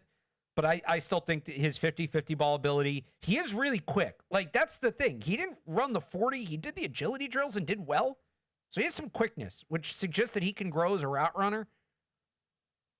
Maybe I'm helmet scouting. I'm still a little too scared of the whole outside Tennessee speed receiver thing.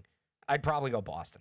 Okay, so here's my ranking. I'm gonna rank them from 4 to 1. So I guess ranking 4 to 1 would be Cooper, Concepcion, Brazzell, Boston. But that's fit. That's very heavily fit induced. If I had to go best players, 1 to 4, Concepcion, Boston, Cooper, and Brazzell are kind of the same to me. So it's hard to rank them exactly because Concepcion and Cooper are one type of player and Boston and Brazzell are another type of player. But I would personally have this list probably 4 Concepcion, 3 Cooper, 2 Boston, 1 Brazzell. And some of this... So if Brazzell and Boston are both on the board at 31, you're taking Brazzell. I'm taking Brazzell. If Mike Vrabel pulls you out of off the show, says, come into the draft room, we need you to break the tie. Yes. You're telling him Chris Brazzell. I'm telling him Chris Brazzell. And the reason why I'm telling him Chris Brazzell is because Denzel Boston's profile as a separator absolutely terrifies me. And I look at the way he wins.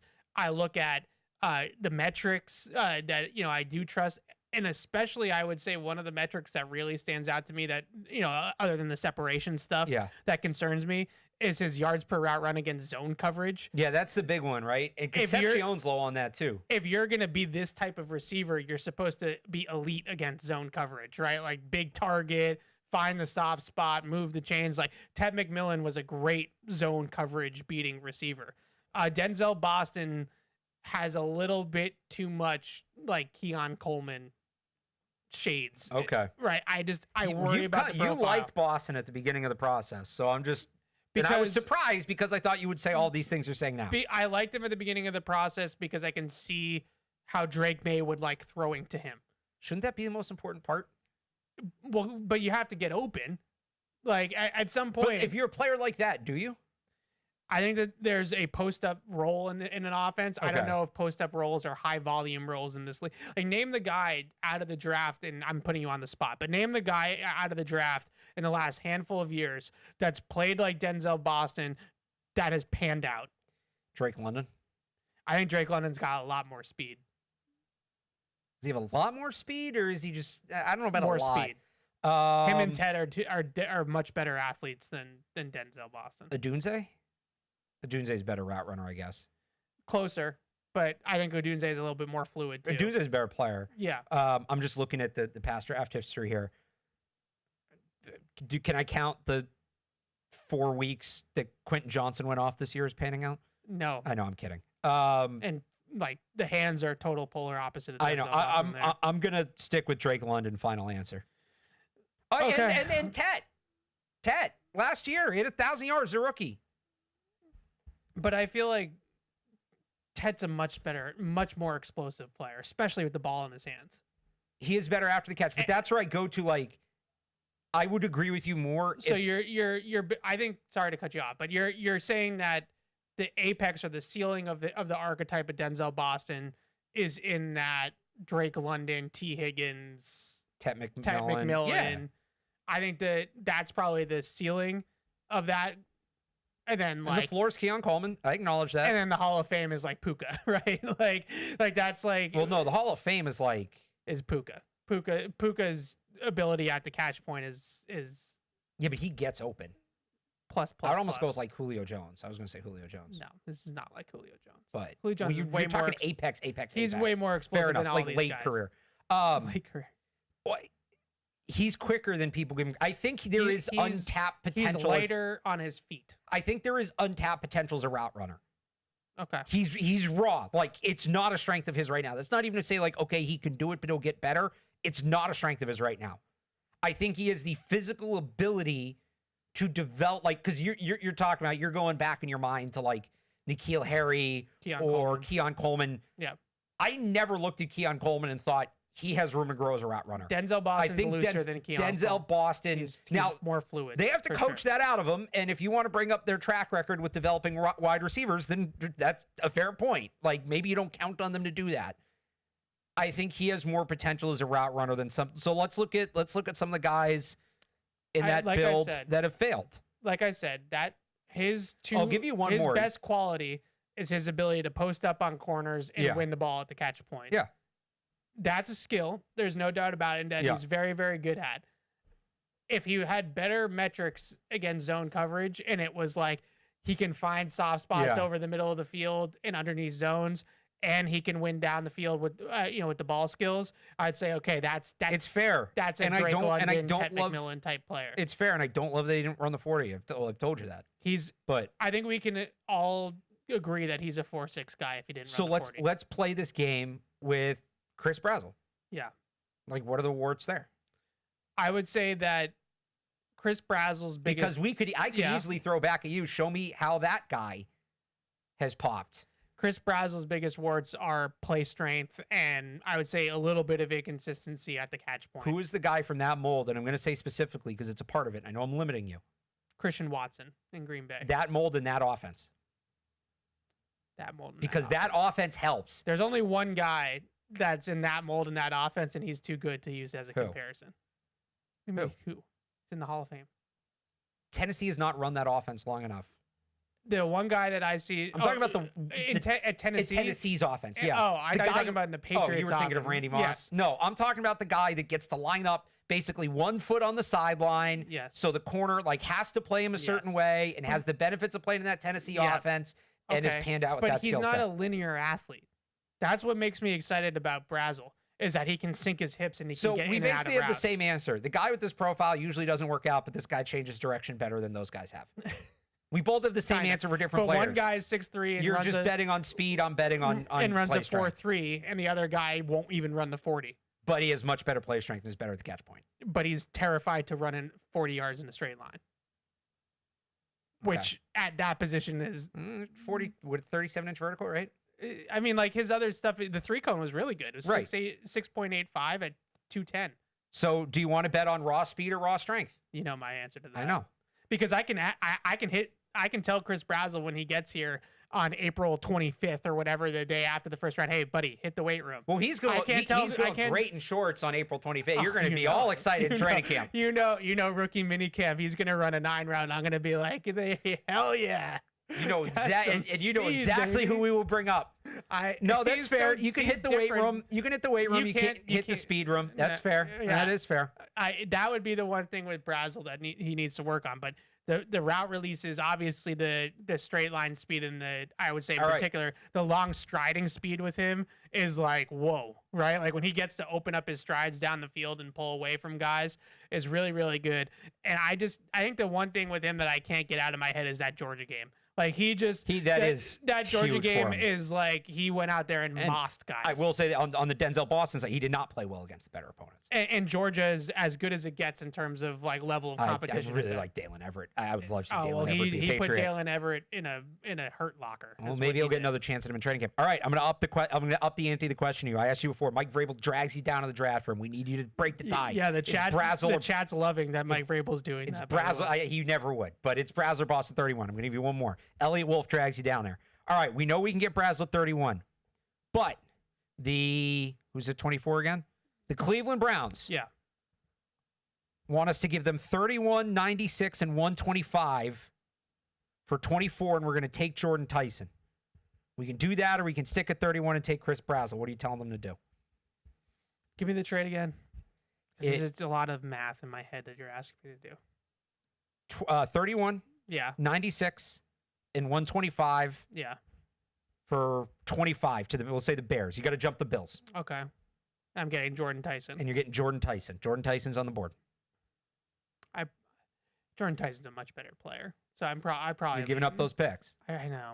I really do like Brazel. If the Patriots see the way I look at Brazel though, just to make everybody feel comfortable with it, Yeah. is like, is Brazel a trade down candidate? Like if they trade from Oh, yeah. if absolutely. they trade from like 31, but I keep saying the same thing because I just feel like it might happen. Ty Simpson is like sitting there at the end of the first round. The Lamar Jackson trade from a couple and one years of these, ago. Yeah. these quarterback teams, Arizona, Cleveland, whoever wants to come up in, Jets. Yeah. They want to come up from Please help them. Please let the Jets give you the picks top to of the take Ty second Simpson in round the first round. to 31. You go from 31 to, let's say you go from 31 to 38. I don't know. I'm not looking at the draft order. I don't know who's at 38. I'm just using a number. 31 to 38. 38 is the Texans. So doesn't make any sense. You want the Browns at 39? Sure. Browns at 39. Just for the argument's sake, right? Most of these teams have quarterback. It's the Jets at 33, the Cardinals at 34. The Cardinals at 34 is the one that makes the most sense to me. Assuming Vegas at 30, they're gonna take Mendoza. So Right. Jets at 33, Cardinals at 34, Chiefs at 39, maybe Miami at 43, Jets at 44. Okay, so if I trade back here, Yeah. and I get you guys that are all worried about the Tennessee thing, some picks and Chris Brazel, I think we're all happy, right? Sure. Okay. As long as they make a fair trade. All right. So that's the roster. But you didn't. I don't think you answered the question. Brazel at 31 or Tyson with that trade up. I'd probably go Tyson. Okay. I Just think I 'cause would too. It's more of a sure thing. I don't hate because they have enough picks that they can move back up again. Like you take so you're losing one top 100. Yeah. But now you package 131, a couple of those 6, and that probably maybe not back into the top 100, but should get you back into the top 110. So I would do it. I just that a guy that runs like that at that size. I'm going to fall in love with that. When we did the CLNS CLNS show last year, and we do the show after the draft, and the last thing I ask everybody is, who's your guy for next year? Yeah. I think my guys were Jordan Tyson and KCC. Yeah, KCC's fun. The drops worry me a little bit. I'm not as worried. I'd like them to take him, but it doesn't make sense at this point. He's not going to play, so. Okay. Speaking of these lines, here's one email. I'm sorry we didn't get to a ton of the emails, and then we'll get these calls before the end of the show here. But so we've been talking a little bit mostly on Unfiltered about Kayshon Boutte and like his ceiling as a player. So this is from Harsh in Boston. He says, Evan was ready to do Taekwon again year after year, but is so quick to diminish Kayshon Boutte, who's actually made plays with Drake May. Harsh disagrees with my take that Kayshon Boutte has hit his ceiling. How do you feel about that? He's hit his ceiling. I think he's probably close. I mean, he's a good player. He's a good NFL player. He's not the coverage dictating number one guy. They still got to try to find that guy. So my take with Kayshon Boutte is that I've heard a lot of opinions that he's actually a Z and she should play more on the inside. I do think he is actually a Z. So I just think that, and I concede the fact that at least one of these coaching staffs was not very good at their job. But when Bill O'Brien got here in 23, they started developing him as an outside receiver. Then they handed him off to Alex Van Pelt and that staff, and they continued to develop him as an outside receiver. Then Mike Vrabel and Josh McDaniels got here, and they continued to develop him as an outside receiver. Now, the counter to that is that they haven't had good outside receivers. So that's push what him inside. you said this last week, and I thought of the counter after the show. Were they doing that because they thought he was better on the outside, or because he was the best option they had because they didn't really have anybody who truly fit that role? Fair counter. I would just say that 3 different coaching regimes have said he's an outside receiver. When you look at inside receivers, you look at guys that are a little bit, quicker, good routes. I'm not necessarily talking about the jitterbug. He's a hybrid. He's not. Purely. I don't think he's a full-time either. I think he's he's a Z. I just think that his best skill is his hands and winning the ball at the catch point, and I don't know how that translates to first level quick hitting targets in the middle of the field, right? So I'm talking about this offense, right? And we got another question here. I think it's also when it's hard to hit that high of a ceiling when you're a catch point guy at 5'11". Yeah, so I think that's sort of why I feel like his ceiling is pretty close to cap. Now, like if he was 6'3", it's another story, but it's height is what it is. My question with him has always been this: where does the volume come from for Kayshon Boutte? I don't think he's a volume player. Right, if he's not a volume player, then he's hit his ceiling. I think he could do a little more than he could be more consistent in his role. But how many one-on-one jump balls on the outside are you going to throw one receiver? Right, more now that we know what Drake May is. But how many did he throw him last year? That I feel like that's about as many as you probably can about like a 50 to 60 target a year guy. Yeah, so he had 46 last year. He's not gonna all of a sudden be 1,000-yard receiver with 60 targets. That's just not gonna happen. Well, that's Alec Pierce. Well, he was an 80 something, but close enough. Yeah. This was from Christopher in Connecticut. He says, I hear everyone talking about Doubs coming in and replacing Diggs, but Doubs only had a 14% slot snap rate to 51% for Diggs. Yeah, so I think that the conversation here is more about the type of formations that these two teams are playing than it is about inside versus outside. So with the Patriots, Diggs did play a lot, primarily in the slot, but that's because they primarily spread the field, and they run a lot more spread formation or just like kind of conventional offense formation, whereas Green Bay is running all these condensed formations. They actually logged over 50% of their snaps out of condensed formations last year. So with those condensed formations, Romeo Doubs is in tight to the formation inside the numbers. So he basically has a two-way go. He's technically the outside receiver, but where he's individually lined up on the field, regardless of everybody else, is a slot position. So I could probably do this on Next Gen, and it might be a fun exercise. Yeah. They have heat maps. Yeah. On Next Gen of where they concentrate heat on where the guys line up on the field. I would venture to say that Romeo Doubs's most concentrated part of his heat map is probably very, very similar to Stephon Diggs's, even though that technically gets tracked as a out wide snap, and Diggs's snap might get tracked as a slot snap. It's about where everybody else is lining up. It's not about where he's lining up. Yeah, exactly. Do that for next week. I'll see if I can make it work. Mark is in Connecticut. What's up, Mark? Hey guys, thanks for taking my call. Been a little while. Hey. So just wanted to get a couple of takes from you guys real quick. I've been the biggest A.J. Brown fanatic for a long time now, and I'm actually maybe even thinking of pulling back on doing this trade because you're going to have to probably give up a one. And Chris Brazzell, Evan, I love Chris Brazzell. I think that he is an A.J. Brown of the future. So I'd rather have Chris Brazzell in because he's young. You're going to have him under contract for a while. That's my way to go on that. But my other question is that we have 4 6-round picks. We have 11 picks overall. We don't need to pick 11 players. So what can you get if you were to package 4 6s or even 3 of them? Can you get a 3 or a 4, so you can move up the draft and get another player? Because we really badly need a tight end, which you guys know that I've been glamoring about for years now. Need a tight end, need a tackle, and we need an edge rusher. So I appreciate it, guys, and I'll listen to you guys off air and see what you say. Thanks, Mark. I think that those 6-round picks, if they have any value, would be throwing them as a breadcrumb at the end of a trade. So in theory, on the draft chart, the 4 6s get you to the very end of the 4th round or early 5th. Yeah. No, it's what you said. The value is, and they have 2 4s. The one I keep going back to, a 1, a 4, and a 6. Yeah. Gets you up to I think it gets you up to the mid-20s. Right. The 2, the 4, and the 6 gets you into, so that's going from 63, that's going to get you up to about 50, and 95 plus, and I'm using the top 4th and one of the 6, that's going to get you up into the 70s.